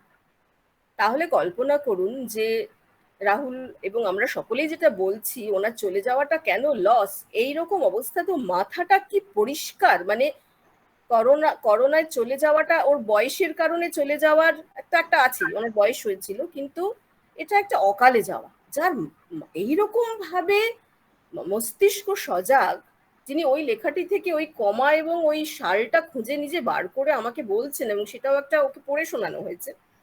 অত কিছু ভালোভাবে হোয়াটসঅ্যাপ ইত্যাদি দেখতে পান না। তো এই কারণেই আসলে আমার যেটা প্রথম থেকে মনে হচ্ছিল যে কিছু বলতে গেলে খুব মানে ভয় লাগে, যে স্যার বোধহয় এক্ষুনি ফোন করে বলবেন এটা কেন বলেছো। আর একদিন হয়েছে সবার সামনেই তাবর তাবর বলেছি, আমাকে বললেন আরেকবার বলো। এটা 2019 সালে। আমি বললাম তাবর তাবর। তা বড় তা বড়, তোমাকে এটা কেউ কোনোদিন ঠিক করে দেয়নি? আপনার সামনেই বলেছি, কত সময় কত আবৃত্তিকারকে বলতে শুনেছি, এইরকম ভাবে এত বছর পড়িয়ে এলে ছাত্রছাত্রীদের। আমি বললাম হ্যাঁ, এভাবেই পড়িয়ে এলাম। হ্যাঁ, তো এইরকমই দীর্ঘদিন গেছে যে কোনো একটি বিষয় নিয়ে আমি আপত্তি জানিয়েছি, জয়দেবের কিছু লেখা প্রকাশ ইত্যাদি বিষয়। আমি জানি যে ওই বাড়িতে যদি আমি কথাটি ছেড়ে আসি, ঠিক ওই লোকটি মানে কাছে পৌঁছে যাবে, এবং সেই পৌঁছে যেত। আসার পরেই আবার উনি আমাকে ফোন করে বলতেন, তুমি যে একটা নতুন সিদ্ধান্ত নিতে যাচ্ছ, এটা কি তুমি প্রকাশককে জানিয়েছো? আমি বললাম ঠিক, আমি বুঝতে পেরেছি যে আমি কোথায় বললে আপনার কানে পৌঁছে যাবে। তো এই যে জবাবদিহির ব্যাপারগুলো ছিল, সেটা নিয়ে আমি একবার প্রশ্ন করেছিলাম যে আমরা আপনাকে বিরক্ত করি, অনেক সময় অনেক ব্যক্তিগত কথায় আপনার সময় নষ্ট করি, আপনার তো এটা ঠিক নয়। তখন উনি বললেন না, এটা তো আমাকে জানতেই হবে, তোমাদের সকলের জন্য আমাকে অনেক জবাবদিহি করতে হয় বহু জায়গায়, তার ফলে আমাকে তো জেনে রাখতেই হবে। তো দেখুন, আমি একজন মানে ওনার যে অত্যন্ত ঘনিষ্ঠ পরিসরের মানুষ এমন নই। পরবর্তীকালে আমি হয়তো মানে একাধিক ক্রমে আমি 15 বছর ওর বাড়িতে প্রত্যেকটি রবিবার গেছি, এবং তারপর আস্তে আস্তে কমে গেছে। এবং তাতেও যদি ওনার এই জায়গা থাকে, এবং ওই দিনও শেষ দিন এই ফেব্রুয়ারি মাসেও কিন্তু যখন হাঁটতে পারেন না, এক পা এগোতে পারেন না, উনি আমাকে গেট অব্দি পৌঁছতে এলেন। এটা ওর একটা অভ্যেস ছিল। ওই যে দরজা অব্দি দাঁড়িয়ে আছেন, আমি আর মানে পিছন ফিরে তাকাতে পারছি না, আমার মনে হচ্ছে যে আর দেখা হবে না কখনো। তো আরেকটা জিনিস হচ্ছে এই মাটি খোঁড়া পুরনো করটি, এই বইটি আমাকে এবং জয়দেবকে উৎসর্গ করা। তো মাঝখানে একটা দাড়ি দেওয়া আছে। তখন জয়দেব থাকে কলকাতার, আমি থাকি শিলিগুড়িতে। তো উনি সবসময় বই উৎসর্গ করেন অমুক ও ওকে, তো এখানে দুটো দাড়ি দেওয়া। তো আমি বললাম সবাই তো একা একা করে বই পেয়েছে, আমাদের তো একসঙ্গে দিলেন, আর মাঝখানে আবার দাড়ি। তখন বললেন যাকে আগে দেবো সে দুঃখ পেত, অন্যজন দুঃখ পেত। আর এক বছরে আমি একই দিনে তো দুটো বই আমার প্রকাশ করা সম্ভব নয়। তো আমি আর বেশি বলবো না, শুধু মাটি খোঁড়া পুরনো করটি থেকে একটা লেখা খালি। গাজন, তুমি কাল কোন মিছিলে ও পাড়ার সঙ্গে ছিলে? তুমি কি জানতে না যে ওরা খুব নষ্ট বাজে? কে তোমার পরিত্রাতা, তুমি কি জানতে না তা? যেন খুব ভুল মিছিলে তুমি কাল ভ্রষ্ট ছিলে। জানি না আমরা ওরা, মানি না ঝান্ডা নিশান, জানি না গঞ্জে গায়ে নেতারা কখন কি চান। আমি কাল নিজের কাছে ফিরেছি কষ্ট নিয়ে, দেখেছি সত্যকে কে কেটেছে অস্ত্র দিয়ে। আর সেই খণ্ড নিয়ে কারা বা কখন এসে খোলা মুখ এ রৌরবে প্রেতেদের সঙ্গে মেশে। আমাকে আমার মতো এটা তো বলতে হবে, কিভাবে গরল এলো গাজনের এই উৎসবে। সত্যি বলতে কি যে কবিতা লিখে আমার আর কোনো পুরস্কারেরই আর কোনো অপত্র নেই এই বই পাওয়ার পর। তাই তো। যশোধরাদির কাছে যাওয়ার আগে হ্যাঁ। 1 মিনিট একটা ছোট্ট গল্প বলে নি, খুব ভালো লাগবে। শিশির কুমার দাসের, ডক্টর শিশির কুমার দাসের প্রসঙ্গ উঠলো। ওরকম বিশ্রুত পণ্ডিত খুব খুব সহজে তো পাওয়া যায় না। শঙ্খদা বলতেন উনি আর শিশির কুমার দাস একটা অনুষ্ঠানে গেছেন। এবার ঘোষণা হচ্ছে, আমাদের মধ্যে এসে পৌঁছেছেন ডক্টর শিশির কুমার দাস ও ডক্টর শঙ্খ ঘোষ। উনি খুব ওর যে বাচনভঙ্গি সেটা একটু নকল করে দেখায়। উনি বললেন, ওটা বলবেন না, আমি ডক্টরেট নই। কিছুক্ষণ বাদে আবার ঘোষণা হয়েছে, আমাদের মধ্যে এসে পৌঁছেছেন সর্বশ্রী ডক্টর শঙ্খ ঘোষ ও ডক্টর শিশির কুমার দাস। এবারে ওনার ভুরুটা কুঁচকে গেছে, সেবারও যাই হোক উনি হজম করেছেন। থার্ড বার যখন বলেছে, উনি একদম উঠতে যাচ্ছেন, শিশির কুমার দাস ওকে হাত ধরে বসিয়ে দিয়ে বললেন, শঙ্খদা ভালোবেসে দিচ্ছে, নিয়ে নিন নিয়ে নিন। এইবার যশোধরাদিকে আমি দিয়ে দিচ্ছি। হ্যাঁ, আমি সেবন্তীর কথা শুনে আমার অনেক আবার গল্প মনে পড়ে যাচ্ছিল, কিন্তু আমি নিজেকে বিরত করছি। আমি দুটো কবিতার অল্প কিছু লাইন পড়ছি। আসলে যেটা মানে আমরা সবাই বলতে চেষ্টা করছি, ঘুরে ফিরে তো এই কথাটাই বলছি, যে ওকে একটা কথা আলোকবর্তিকার মতন আমরা তাকিয়ে থাকতাম, যে একটা কোনো ঘটনা ঘটলে শঙ্খবাবু কি বলবেন, উনি কিভাবে এটার প্রতিক্রিয়া দেবেন। এবং সেটা দিয়ে আমাদেরও অনেকের আমরা পরিচালিত হব, আমরা আশ্বস্ত হব বা আমরা নিশ্চিন্ত হব যে আমাদের মনের মধ্যে যে রাগগুলো গুমড়ে উঠছে সেটা ঠিকই আছে, কারণ উনি এটার প্রতিবাদ করেছেন। এরকম অসংখ্য ঘটনা হতো। আমি হঠাৎ খেয়াল করলাম যে লাইনেই ছিলাম বাবা নিয়ে আসলে সম্প্রতি আমি একটি বইতে লিখেছি বলে আমি এই বইটা খুব ফুটিয়ে পড়া আছে বলেই আমি আজকে এটা নিয়ে বসেছি। আমি হঠাৎ খেয়াল করলাম যে লাইনেই ছিলাম বাবা 1993-তে বেরিয়েছিল, তখন ওর 60 বছর অতিক্রান্ত, কারণ উনি 32 সালে জন্ম ওর এবং 61 বছর বয়স তার। একজন মানুষ যিনি, তার আগের লেখাগুলো তো কোনো প্রশ্নই নেই, মানে সেটা তো অসাধারণ কবিতাই, কিন্তু একটা সময়ের পর থেকে তার কবিতা যে শানিত, আরো আরো শানিত এবং আরো আরো সময়ের সঙ্গে সঙ্গে কথা বলার যে ব্যাপার, এবং সেটা একজন 60 বছর বয়সে বলছেন। তারপর তিনি 90, এই বছরে তার 90-এ পা দিয়েছিলেন, 90 অব্দি আরো 30 বছর ধরে তিনি সেই শানিত বাচনেই থাকবেন। এবং একই সঙ্গে এটাও বলতে আমি ভুলবো না, এবং আমাদের বোধহয় বলা উচিত, যে তার প্রেমের কবিতাগুলিও অসাধারণ এবং সেগুলিও ছেলে মেয়েদের মুখে মুখে ঘোরে, যদিও আজকে আমরা সেটা মেনশন করছি না কেউই, কিন্তু হাতের উপর হাত রাখা খুব সহজ নয়, সারা জীবন বইতে পারা সহজ নয়, এগুলো প্রেমিক প্রেমিকাদের নিজেদের কথা হয়ে উঠেছিল যেরকম। কিন্তু আমি এটাই অবাক হলাম যে 93 সালে আমার বয়স 27-28 এরকম, তখন আমাকে যেভাবে নাড়িয়ে দিচ্ছে একটা কবিতা, এবং সেই কবিতাটি কে লিখছেন, যিনি এতদিন অধ্যাপনা করেছেন এবং যার বয়স 60 এবং তিনি সারাক্ষণ আসলে তরুণদের নারীটা ধরে আছেন, সারাক্ষণ ছাত্রদের সঙ্গে নিজেকে আইডেন্টিফাই করে আছেন, তরুণদের সঙ্গে নিজেকে আইডেন্টিফাই করে আছেন। সেজন্যই যখন জয়দেবদার কথা উঠেছে, জয়দেব বসু বা সেবন্তী জয়দেবের স্ত্রী হিসাবেই যখন গেছে, তাদের সঙ্গে তিনি মিশে গেছেন এবং অসম্ভব রসবোধ নিয়ে আড্ডা দিয়েছেন। খুব অল্প কথা বললেও তার রসবোধ সারাক্ষণ উপচে উপচে উঠত।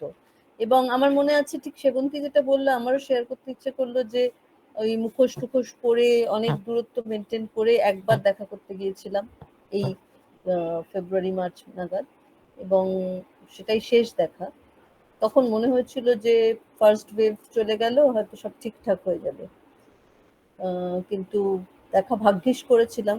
এবং সেদিনও একটা অসম্ভব ওইরকম কথা বলার অসুবিধা ইত্যাদি ইত্যাদির মধ্যেও বলেছিলেন যে আগে ও বলতো যে তুমি তো কথাই বলো না, মানে প্রতিমা বৌদিকে পাশে বসিয়ে, আগে ও বলতো তুমি তো কথাই বলো না, এখন তো কানেই শুনতে পায় না, এখন তো আমার অনেক সময় আছে কথা বলার, কিন্তু ও কানে শুনতে পায় না। মানে সেটার মধ্যে একটা মধুর ছোট্ট রসিকতা, এবং সেটাতে নিজেই হাসলেন, যে একটা এবং এটা আমাকেও বলেছিলেন সেদিন। এত প্রেম, উপচে পড়া এবং এত মজা সমস্ত ব্যাপারটার মধ্যে, এবং শিশুর মতন মজা করা। তো সেই মানে সেই রকম একটি মানুষ, তার সর্বক্ষণ তিনি নারীটা ধরে আছেন, একেবারে সময়ের নারীটা ধরে আছেন, সেই সময়ে যা ঘটছে সেটাকে দেখছেন। এই কবিতাটি 93 সালে, যেটা ওনার 60 বয়সে লেখা, লাইনেই ছিলাম বাবা, লহমার জন্য ছিটকে গিয়ে খুঁজেই পাই না নিজেকে, কি মুশকিলে পড়েছি, এটা তো আমারই টিন, আমার না, এটাই আপনার, সবই দেখি একাকার, আমি তবে কোথায় রয়েছি, এ কি হচ্ছে, সরে যান না, আরে আরে আমরা কি আলাদা, দেখছেন তো সব কটা এই একসঙ্গে জাপটানো, দড়ি বাঁধা, থামুন না, তুমি কে হে, আমি, হেই হেই হেই হাট, প্রতিবাদ, না না বাপু, কিছুই করছি না প্রতিবাদ, কোনো মতে ফিরে যাব ফাঁকা টিন বাজিয়ে সহজে, আগুনই কোথাও নেই, কি হবে বা জ্বালানির খোঁজে। কবিতাটির নাম লাইন। এখনো পড়তে গিয়ে মানে শিরশির করে উঠলো, মনে হলো যেন আজকের সময়ের কথা বলছেন। একটি জায়গা আমার ভীষণ, হোয়াটসঅ্যাপ ইউনিভার্সিটির দাসত্ব করি যখন আমরা, তখন এই লাইনগুলো আমার ভীষণ ভীষণ মনে হয়। আমরা তো সবাই হোয়াটসঅ্যাপ বিশ্ববিদ্যালয়ের ছাত্র এখন, এবং ভালো খারাপ অর্ধসত্য হজম না হওয়া সত্য সমস্ত রকমের কবিতা ঘ্যাঁট পাকিয়ে, কবিতা বলছি, সমস্ত রকমের তথ্য এবং অতথ্য এবং ইনফরমেশন নামের যে জিনিসগুলো আমাদের গিলিয়ে দেওয়া হচ্ছে এবং আমরা সেগুলো মূর্খের মতো গিলছি এবং তারপরে আমরা মনে করছি যে আমরা ভীষণ চালাক। এই কথাগুলো পড়লে তখন মনে হয় যে উনি অনেকদিন আগেই সেটা লিখে ফেলেছিলেন। হঠাৎ কখনো যদি বোকা হয়ে যায় কেউ, সে তো নিজে আর বুঝতেও পারে না সেটা। যদি বুঝতোই তাহলে তো বুঝদারই বলা যেত তাকে। তাই যদি, তবে তুমিও যে বোকা নাও কিভাবে তা বুঝলে বলো তো? একটা লাইন আছে দেশপ্রেমের আজকের সময়, এই লাইনটা অপূর্ব। গোটা মগজ আমায় দিও, তবেই হবে দেশপ্রিয়, দেশও হবে অবিস্মরণীয়। এটাও সেই 93 সালেই লেখা। আরেকটা লাইন পড়তে খুব ইচ্ছা করছে। দোষ কারো নয় গো মা, নেচে নেচে এসেছো শ্যামা, এসেছো হে শ্যামা, নৃমুণ্ড মালিনী খচ মুন্ডু কেটে নেবে বলে, সে তো আমারই আদরে, আমি খাল কেটে এনেছি তোমাকে, কিভাবে কেটেছি তাও কিংবদন্তি হয়ে আছে আজ। এটাই বলতে চাইছিলাম তখন, যে শ্লেষ জিনিসটা এমন একটা ধার আছে। শ্লেষ যখন কবিতায় আসছে তার, সেটা একটা দ্বিমুখী ছুরির মতো, তার দুদিকেই ধার। সে যার প্রতি প্রতিবাদ জানাচ্ছে তাকেও যেমন কাটছে, তেমনি আমাকেও কাটছে। আমরা একটা কথা বলি, বারবারই বলি, যে হিটলারের জমানায় যখন, হিটলারকে আমরা দোষারোপ করি, কিন্তু হিটলারের জমানার যারা সাধারণ জার্মান, তারা কিভাবে হিটলারকে ভগবানের মতন পুজো করেছিলেন, তাদের মধ্যেও তো আসলে হিটলারই বিরাজ করছিলেন। তারা নিজেদের সমস্ত বোধ, বুদ্ধি, বিজ্ঞান, বৈজ্ঞানিক চিন্তা সমস্ত কিছু তার পায়ে সঁপে দিয়ে যখন ইহুদিদের নালি কেটে সেই রক্তে বিভিন্ন বিষ মিশিয়ে পরীক্ষা নিরীক্ষা করেছিলেন, অসংখ্য ধরনের ডাক্তারি এবং অসংখ্য ধরনের ফিজিক্সের যে এক্সপেরিমেন্ট, সেগুলো যখন করা হচ্ছিল হিটলারের জমানায়, সেই বৈজ্ঞানিকরাও তো তাদের বুদ্ধিবৃত্তিকে বাধা দিয়েছিলেন। তো কে চালাক কে বোকা, এই প্রশ্নটা তো উঠেই পড়ছিল। সেদিনই একটি ইউটিউবে একটি শঙ্খ ঘোষের উপরে একটি অনুষ্ঠানে দেখলাম, তিনি এই কথাটা বললেন যে আমরা যখন কাউকে দোষারোপ করি যে সে নিজেকে বিশাল মনে করছে এবং সে অত্যাচারী, আমরা কিন্তু তারপরেও খেয়াল করি না যে আমরা নিজেরা নিজেদের জীবনে আমাদের যদি কেউ ভিন্ন মত জানায়, শঙ্খবাবুর নিজের কণ্ঠে এই কথাটা আছে যে আমাদের ভিন্ন মত যখন কেউ শুনি আমরা, তখন আমরা ঠিক যেভাবে প্রতিক্রিয়া জানাই, আমরা যেভাবে ক্ষেপে উঠি তার উপর। আমার প্রতিবেশী যখন এসে বলে আপনি এটা ঠিক করেননি, আমি তার সঙ্গে চিরদিনের জন্য সম্পর্ক ত্যাগ করে দিই। এই জিনিসটা তিনি বারবার কিন্তু তার বিভিন্ন কথায় বলেছেন, যে আমাদের মধ্যেও আছে সেই বীজ, একনায়কতন্ত্রের বীজ, আমরাও হয়তো কোনো না কোনো ভাবে বহন করি। কাজে আমাদের যখনই আমি অন্যের দিকে আঙুল তুলছি, নিজের দিকেও আঙুলটা এসে যায়। তো এই শ্লেষটাই আমি, মানে আমার আসলে সমস্ত আহরণ অর্জন শঙ্খ ঘোষের কবিতা থেকে এই শ্লেষটাই হয়তো। এখানে আবার একটা মজার পার্সোনাল অ্যানেকডোট এসে যাবে, সেটা হলো যে আমি প্রথম দিকে একটি কবিতা লিখেছিলাম দেশ পত্রিকায় জমা দেওয়ার পর। দেশ পত্রিকার সম্পাদক সম্ভবত জয় গোস্বামীকে বলেছিলেন যে এই মেয়েটা তো শঙ্খ ঘোষের অনুকরণ করে, কারণ আমার কবিতায় ওই শ্লেষের ব্যাপারটা ছিল। এ খুব শঙ্খ ঘোষ পড়ে মনে হচ্ছে, সেই জিনিসটা এখন আমার মনে হয় এটা আমার মাথার মুকুট, আমাকে যে কথাটা বলা হয়েছিল অল্প বয়সে। তো এই কথাটা পুরোবার নয়, আমার মনে হয় রাহুল তুমি আমাদের একটু দিশা দেখাও, আমরা কোথায় থামবো, এরপর কি বলবো। না, আরেকটু এবার প্রশ্নোত্তর কিছু হবে, কিন্তু তার আগে আমি একটু আগে একটা অ্যানেকডোট বললাম, এটা খুব বিষাদের, আমরা বুকের মধ্যে রেখে দিয়েছি, এটা ভুলিনি, এটা শুনুন। কত বড় মানুষ তাহলে সেটা বুঝতে পারবেন। খালি আমি অনুরোধ করব, সেবন্তী, আমি বইটার নাম মনে পড়ছে না, সেটা যেন একটু বলে দেয়। ঘটনাটা আগে বলি। আমরা যারা দীর্ঘদিন যাই রোববার, তাকে অনুরোধ করেছি আমাদের সাথে পিকনিকে যেতে হবে, রাজি হয়েছেন। তার মূল পান্ডা, অন্যতম মূল পান্ডা জয়দেব বসু। পিকনিক হবে ওমা, পিকনিক হওয়ার কিছুদিন আগেই জয়দেবদা চিরতরে আমাদের ছেড়ে চলে গেল। সেই দৃশ্য আমার মনে আছে, তার দেহ আনা হয়েছে, উনি বাংলা একাডেমির ওখানে দাঁড়িয়ে, মানে সেটা, সে দৃশ্য সহ্য করা যায় না পুরো। তো পিকনিক সে বছর স্বভাবতই হলো না। পরের বছর কিন্তু পিকনিক হলো, আমরা গেলাম পিকনিকে, বলে আমার একটা ছোট্ট কাজ বাকি আছে। প্রকাশক জয়দেবদার মৃত্যুর পর তার কবিতা নিয়ে একটা সংকলন বার করেছেন। পিকনিকে যে কজন যাবে উনি সেটার হিসেব নিয়েছেন, সে কটা বই কিনে উনি প্রত্যেকের নাম লিখে প্রত্যেককে উপহার দিলেন। মানে আমাদের মনে হলো না থেকেও জয়দেবদা ওই আমাদের পুরো পিকনিকে আছে। কত বড় মাপের উনি মানুষ সেটা এই কথাটাই বলা যাবে। আমি খালি সেবন্তীকে অনুরোধ করব, বইটার নাম আমার মনে পড়ছে না, যদি একটু বলে দাও।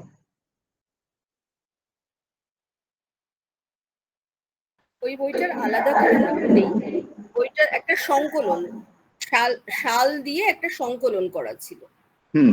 আলাদা করে কোনো নাম নেই, যেহেতু ওটা জয়দেব কোনো নাম দিয়ে যায়নি, সেহেতু আলাদা করে নাম দেওয়া ছিল না। আমি একটু পরে দেখে দিচ্ছি। আচ্ছা, রূপমদাকে অনুরোধ করবো, এবার কি আমরা কিছু, কেউ যদি শঙ্কুবাবু সম্পর্কে কোনো প্রশ্ন আমাদের আমন্ত্রিত অতিথিদের করতে চান, সেটা কি আমরা শুরু করব এখন? যদি অতিথিরা আরেকটু আলোচনা, মানে তারা ভীষণভাবে সম্পৃক্ত হয়ে পড়েছে অনুষ্ঠানের মধ্যে, যদি আলাদাভাবে তাদের আরো কিছু বলার থাকে তারা আরেকটু এগিয়ে যেতে পারে, তারপরে আমরা প্রশ্ন কিছু নিতে পারি যারা দর্শক। আমরা দেখতে পাচ্ছি দুজনেই মাইক্রোফোন অফ করে দিয়েছে, এই যে আবার ফিরে এসছে। তো আমি সেবন্তীকে অনুরোধ করব। রাহুল, হ্যাঁ হ্যাঁ, রাহুল এই বই তো, এই বইটা কবিতা 2006 থেকে 12। আমি সেবন্তীকে অনুরোধ করব, সেবন্তী দ্বিতীয়বারের মতো এবার যদি কিছু আরো যোগ করতে চায়, আমি অনুরোধ করছি সেবন্তীকে। না আসলে কি যে বলবো, আসলে ব্যক্তিগত কথা তো আজকে মূল সুর, ব্যক্তিগতর মধ্যে দিয়ে আমরা আসলে শঙ্কুবাবুকে ধরতে চাইছি। ওর কবিতা আবৃত্তি হলো এখানে, একজন দুজনেই বললেন, কবিতা বিষয়েও বললেন, এবং ওর অসামান্য কণ্ঠস্বরের কথা এলো, এবং কথায় কথায় অনেক কথা আসে। যেমন রাহুলের সঙ্গে কথা বলতে বলতে আমার সমরেন্দ্র কাপুর কথা মনে পড়ছে, আমাদের অত্যন্ত ঘনিষ্ঠ, দীর্ঘদিন কাছের লোক। আসলে কবিতা জগৎটা একটা সময় পরিবারের মতো ছিল। আমরা প্রত্যেকের সঙ্গে একটা পরিবারে যেমন হয়, কখনো কখনো মতান্তর হয়, মনান্তর হয়, সেটুকুও ছিল, কিন্তু তার সাথে সাথে একটা বড় পরিবার। আমরা মনে পড়ে যে তখন পার্ক স্ট্রিটে বইমেলা, যার যখন বই বেরোচ্ছে, আমার বই তখনও নেই। তারও একটা কারণ, শঙ্কুবাবুকে ওনাকে একটু একটু করে লেখা দেখালে উনি বলেন যে আর একটু পরে বই পড়ি। তো রাহুল এই গলার স্বরটা আরো নকল করতে পারবে ভালো, তো আমি বলতে পারি আরেকটু পরে। তো এই আরেকটু পরে করতে করতে আমার লেখা 10 বছর বাদে বই বেরোলো। তখনও সম্মতি দেননি, এবার আমি মরিয়া হয়ে করে ফেলেছি, যে আমি দেখলাম যে এই যদি হ্যাঁ এর আশায় থাকতে হয়, আমার আর লেখা টেখা হবে না। আর তখন একটা ব্যাপার ছিল যে সবাই যেদিনই বই বেরোবে, ওই সন্ধ্যের দিক থেকেই বইগুলো একটু পাওয়া টাওয়া যেত, এবং বিকেল ফুরোচ্ছে, তখন সবাই মিলে সেই বই নিয়ে স্যারের বাড়ি যেতে হবে। সেখানে মানে ভাস্কর দাও ছিলেন, ভাস্কর চক্রবর্তী আমাদের প্রিয় কবি, এবং বহু মানুষকে ওইখানে দেখা আর কি। তো তখন যতই হোক, রাত্রি 9টা 9:30 যাই বাজুক, স্যারের বাড়িতে নতুন বই নিয়ে যাওয়া, স্যার সেই বই খুলে দেখবেন, বাড়িতে অবশ্যই মিষ্টি টিষ্টি থাকলে বলছি না, সেসব খেয়ে, এবং ওই একটা দিনই আমরা কিন্তু দেরি করে বাড়ি থেকেও বেরোতে পারতাম। অন্য সময় আমরা অবশ্য ওকে ওইভাবে বিরক্ত করতাম না বলে গিয়ে। আর একটা জিনিস মনে হয় যে আমার বাড়িতে, আমার কলকাতার বাড়িতে আমার শ্বশুরমশাই মারা গেছেন খুব অকালে। তারপরে একটা স্মৃতি অনুষ্ঠান বাড়িতে হওয়ার কথা, স্মরণ সভা, সেখানে শঙ্কুবাবু এসেছিলেন, এবং এই রোববারের আড্ডায় যারা, তারা অনেকেই ছিলেন। তো আমাদের সব্যসাচীদা আরো কয়েকজন ছিলেন সেই সময়। তখন প্রায় 2 থেকে 2.5 ঘন্টা স্যার জীবনানন্দর কবিতা পাঠ করেছিলেন, এবং সেটা রেকর্ড করা হয়েছিল। তখন তো ওই স্কুল আর কি, হ্যাঁ, তাতে রেকর্ড করা, স্কুল নয়, আমাদের ক্যাসেট ছিল, রেকর্ড করা হয়েছিল। সে যে কি অসামান্য, মানে ওই গলা, ওই উচ্চারণ, এবং মানে অবশ্যম্ভাবী উনি নিজের কবিতা পড়বেন না, জীবনানন্দের কবিতায় আমরা শুনেছিলাম। এবং তারপর একটা ঘটনার পরে ওটা আমরা আর পাইনি আর কি। তো ওর এক ছাত্র নিয়েছিলেন, আমাদের আর ফেরত দেননি কখনো। তো মাঝে মাঝে মনে হয় যে ওটা যদি পেতাম কোনো জায়গাতে দেওয়া যেত, 2 থেকে 2.5 ঘন্টা শঙ্খবাবুর ওই কাজ। এবং শঙ্খবাবু যে কত দূর অব্দি অল্প বয়সীদের সঙ্গে থাকতে ভালোবাসতেন, এই যশোধারার কথায় যেটা বুঝলাম, বুঝলাম মানে যশোধারা যেটা বলছিল আর কি, তাতে মনে পড়ে যে কত বিচিত্র জিনিসের মধ্যে যিনি থাকতেন এবং কত কিছু যে সহ্য করতেন।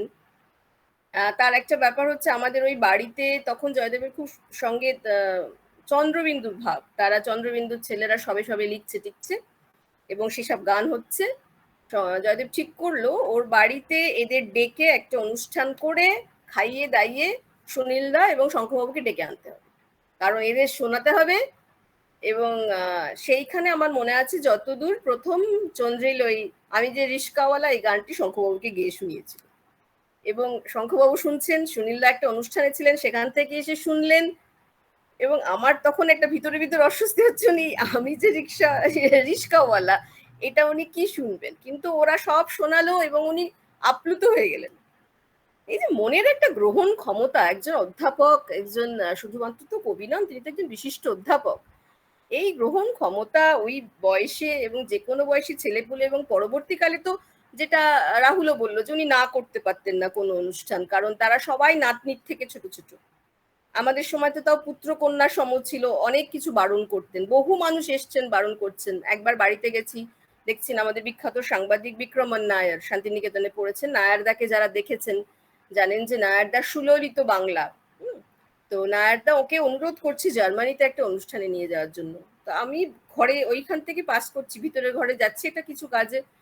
তো আমি বললাম যান না, জার্মানি যা ডাকছেন ঘুরে আসুন না। বললেন হ্যাঁ, এখানেই তোমরা বলবে যে আমি জার্মানি যাচ্ছি। ওর যেহেতু বিদেশ সেহেতু রাজি হয়ে গেছি, আর অথচ আমি কলকাতা শহরে যারা ডাকেন সেখানে যাই না।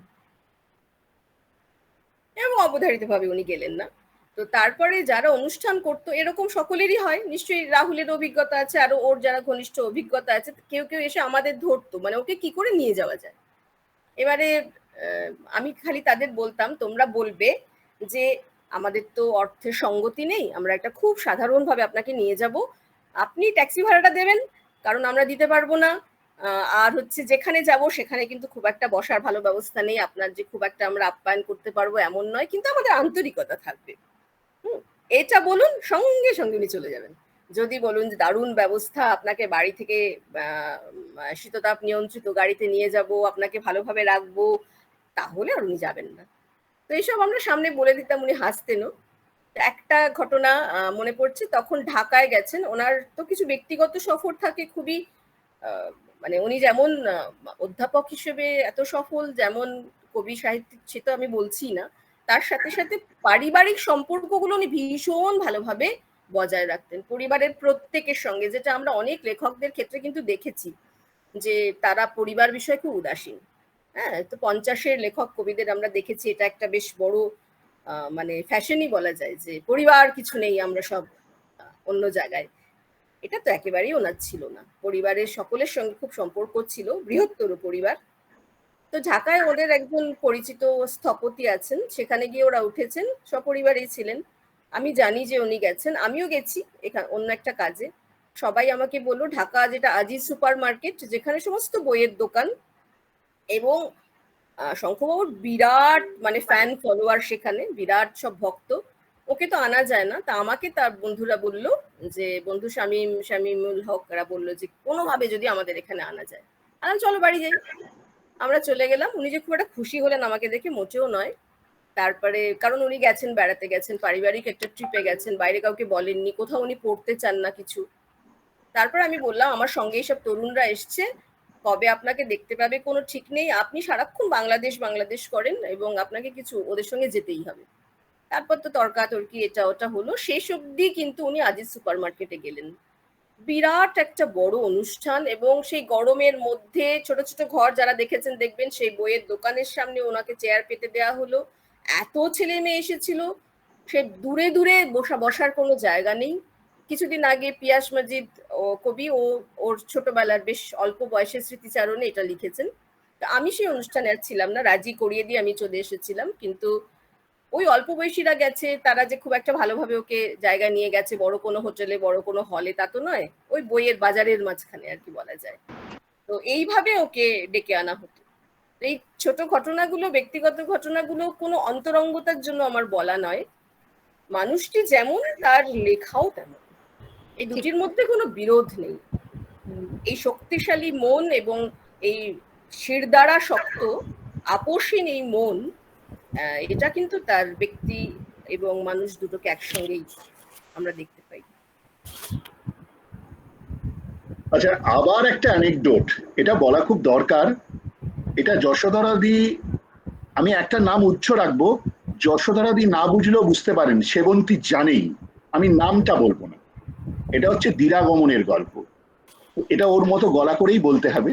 সেটা হচ্ছে জেঠিমার বিয়ের পর উনি প্রথমবার শ্বশুর বাড়িতে যাচ্ছেন, ডাকোটা প্লেন চড়েছেন।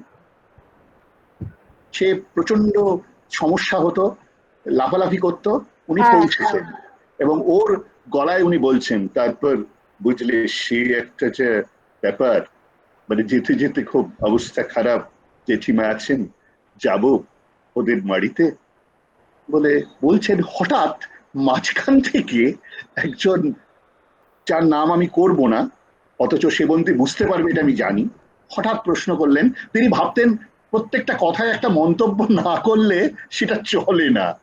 তিনি হঠাৎ বলে উঠলেন যে, শঙ্খদা আপনি কি একা গিয়েছিলেন? আমরা ওখানে ফলো করে সব হেসে ফেলেছি, কিচ্ছু করার নেই। উনি গম্ভীর ভাবে মানে বিরক্ত হচ্ছেন যে আমাদের হাসিতে ওর অতিথি অসম্মানিত হচ্ছেন, এবং ওর উত্তরটা শুনুন, ওরা কি নিজে হাসি পাচ্ছেন, এটা কি হতে পারে?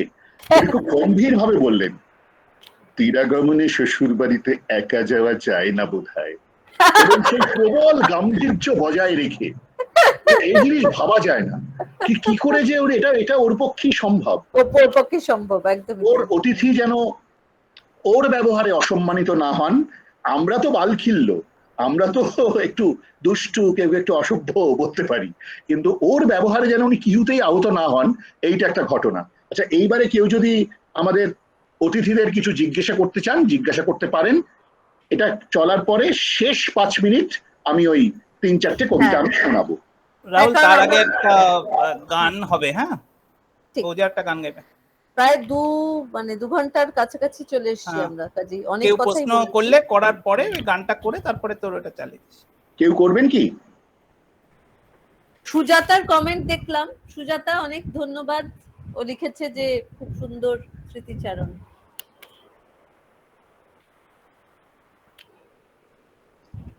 তাহলে তুমি ওই রূপমদার গানের প্রস্তুতিটা নাও। আমরা এবার 8:53, তাহলে এবার শেষের দিকে যাই। গানটা গাইতেই বল তাহলে। তাহলে আমি শুরু করো, সমাপ্তি সঙ্গীতটা গাইতে অনুরোধ করছি। তারপরে তোর ওইটা বাজাবি তো? হ্যাঁ।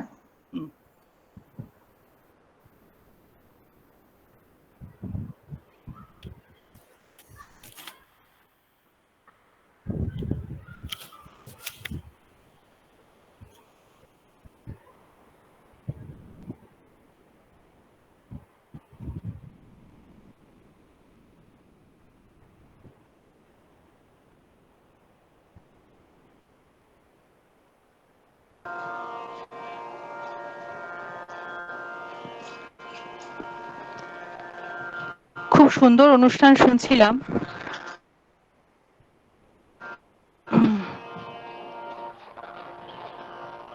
খুব ভালো লাগছিল।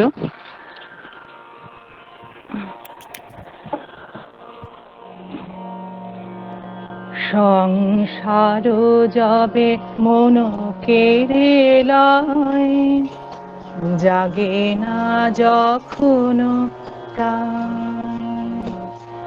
তখন হে নাথ প্রণমি তোমায়, গাহি বসে তব গান। সংসার যাবে মন কেড়ে লয়, জাগে না যখন প্রাণ।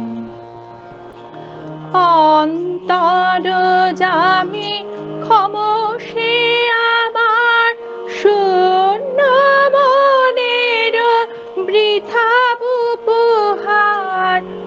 অন্তর জামি ক্ষমসে আমার শূন্য মনের বৃথা উপহার।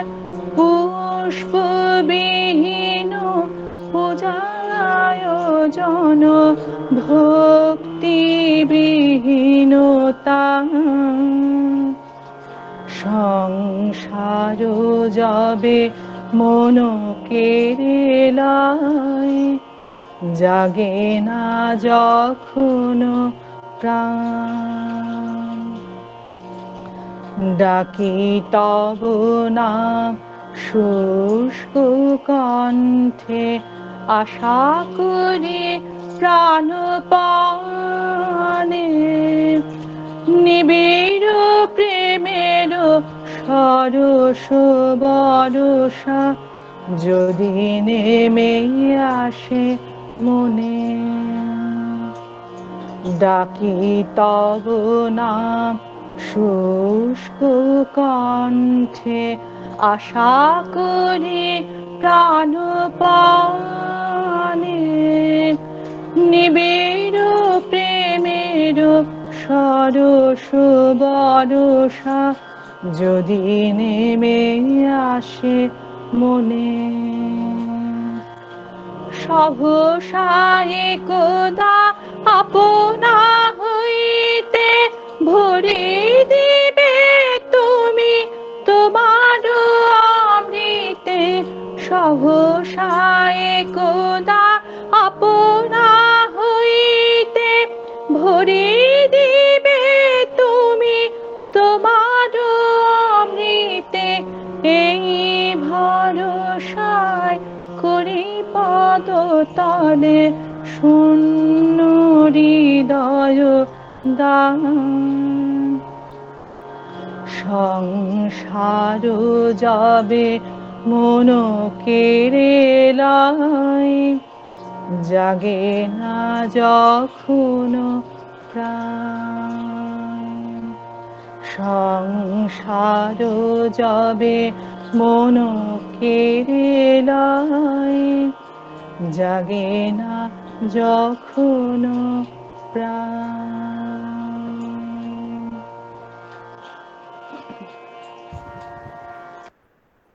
খুব ভালো লাগলো সোমা, ভালো লাগলো।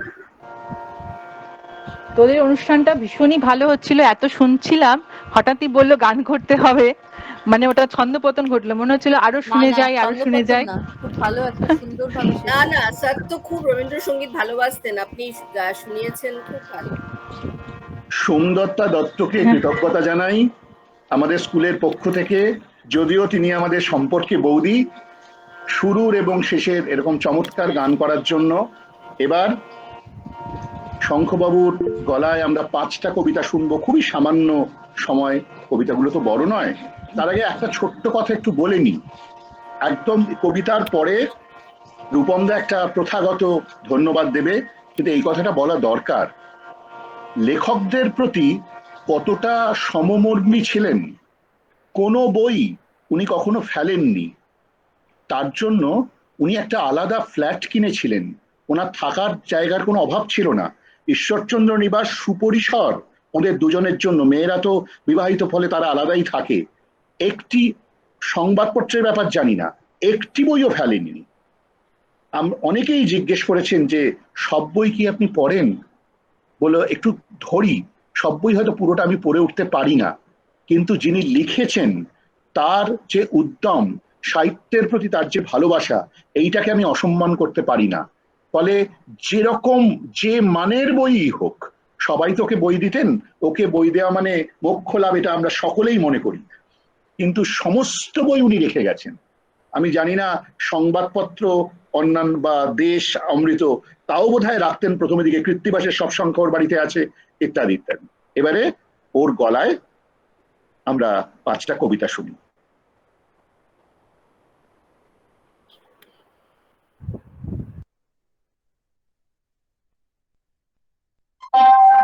Bluetooth has disconnected the import port.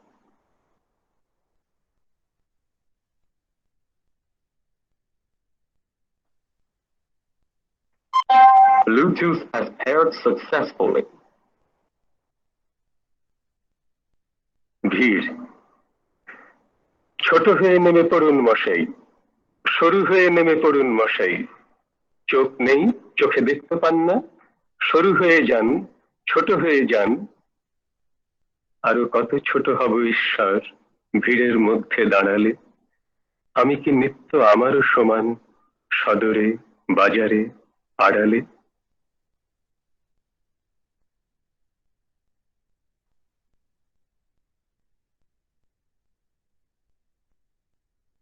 প্রতিশ্রুতি এখন আমি অনেক দিন তোমার মুখে তাকাবো না, প্রতিশ্রুতি ছিল তুমি রাখোনি কোনো কথা, এখন ওরা অনেক দিন আমার মুখে তাকাবে না, প্রতিশ্রুতি ছিল আমি ভেঙেছি নীরবতা। কেন? কারণ সেই যে বুড়ি, সেই যে তিনটে পাকা বুড়ি ঘরের সামনে অসৎ ঘিরে ঘুরেছে 7 বার, বাঁধা মুঠি খোলা দুগাল ধুলোতে আর সাপ সাপান্তে ছিটিয়ে দিয়ে গিয়েছে ঘরবার, বুকের ভিতর খরদীপালি জ্বালিয়ে বলে তালি তালি, দুহাতে তালি 6 হাতে তালি 6 হাতে তালি বাজে, এখন আমি আর কি নারী তোমার মুখে তাকাতে পারি, কিংবা ওরা আমার মুখের গমক গমক আছে, কেবল দুজন দুধার থেকে মধ্যে আগুন আড়াল রেখে খুলে দিয়েছি ছাইয়ের করতল, গলিত দ্রব নীরবতা যদিও জানে শেষ পরিণাম, তুমিও জানো আমিও জানি সামান্য সম্বল।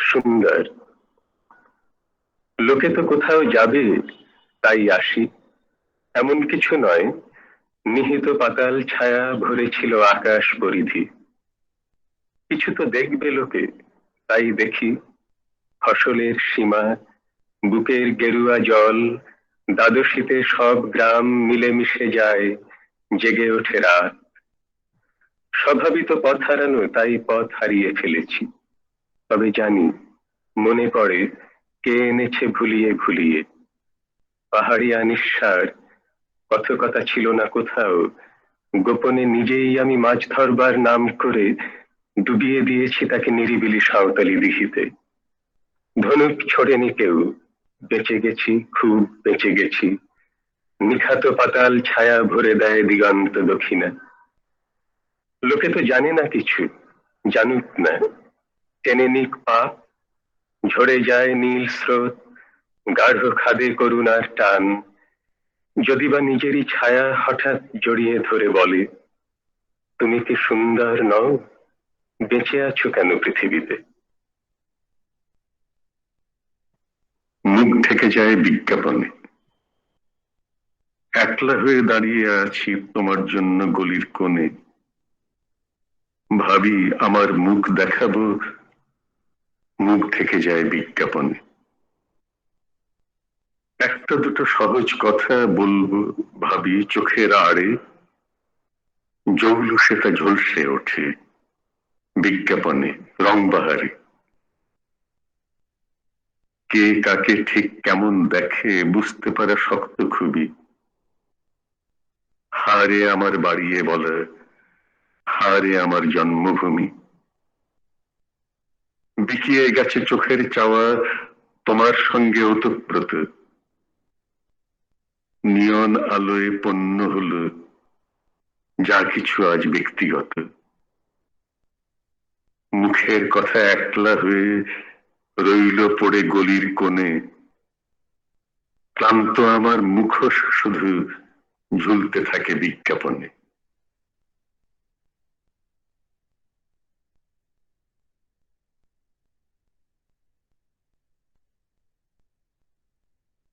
অলস জল, পা ডোবানো অলস জল, এখন আমায় মনে পড়ে কোথায় চলে গিয়েছিলাম ঝুরি নামানো সন্ধ্যাবেলা,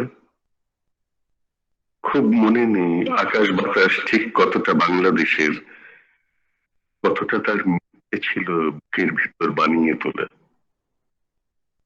নীল নীলিমা ললাট এমন আজল কাজল অন্ধকারে, ঘন বিনুনি শূন্যতা তাও বৃক্ষইব চতুর্ধারে। কিন্তু কোথায় গিয়েছিলাম মাঝে? আমার বাংলাদেশের ছলাচ্ছল শব্দ গেল অনেক দূরে মিলিয়ে সেই শব্দ কুহর নৌকা কাঙাল খোলা আজান বাংলাদেশের কিছুই হাতে তুলে দাওনি।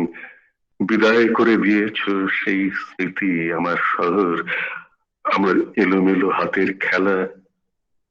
তোমায় আমি বুকের ভেতর নিইনি কেন রাত্রিবেলা?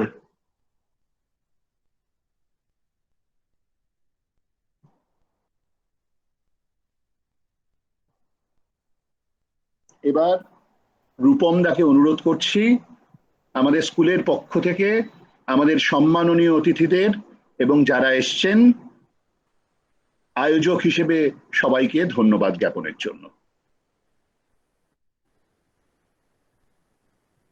আজকের এই বিশেষ সন্ধ্যাটি যেভাবে উপস্থাপিত হলো তার জন্য আমি সকলের পক্ষ থেকে অতিথিবর্গ এবং যারা দর্শক মণ্ডলী এখানে এই সম্প্রচারের সঙ্গে যুক্ত হয়েছেন সবাইকে ধন্যবাদ জানাই। এই ধরনের অনুষ্ঠানের সাহসিকতাটা নিয়ে আমার একটু চিন্তায় ছিলাম। রাহুল পুরো বিষয়টাই অতিথিদের নিয়ে যেভাবে এগিয়ে গেল তাতে মনে হয় অনুষ্ঠানের সফলতা পাওয়া গেছে।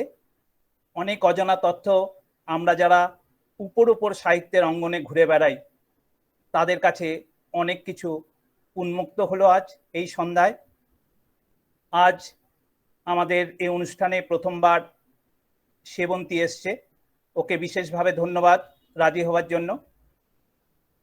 যশোধরা তার সময়ের প্রতিকূলতাকে দূর করে যেভাবে এতক্ষণ আমাদের সঙ্গে যুক্ত ছিল তাকে বিশেষভাবে ধন্যবাদ। ধন্যবাদ কৌশিককে, কৌশিক কুমার সেন, ওর বিভিন্ন সময়ের সঙ্গে যুদ্ধ করে, আকাশবাণীর সময়ের সঙ্গে যুদ্ধ করে এই ধরনের আবদার ও বারে বারে এসে মেটায়। তার জন্য কৌশিককে আমার অত্যন্ত ভিতর থেকে ধন্যবাদ জানাই। ধন্যবাদ জানাই রাহুলকে আজকের এই বিশেষ সন্ধ্যাটিকে এইভাবে সকলের সামনে নিয়ে আসার জন্য। ধন্যবাদ জানাই যারা এই সম্প্রচারে যুক্ত হয়েছেন এবং এই অত্যন্ত মনোগ্রাহী অনুষ্ঠানটিকে উপভোগ করলেন, তাদের উপস্থিতিকে আমি ধন্যবাদ জানাই। আশা করি সামনের দিনগুলো সকলের ভালো কাটবে, আমরা এই অতিমারির প্রতিকূলতা থেকে ধীরে ধীরে বেরিয়ে আসব এই কামনা রেখে সকলকে শুভরাত্রি জানিয়ে আজকের এই অনুষ্ঠান এখানেই সমাপ্ত ঘোষণা করছি। ভালো থাকবেন, আগামী দিনগুলো আবার দেখা হবে এই কামনায় আজকের আমরা বিদায় নিচ্ছি।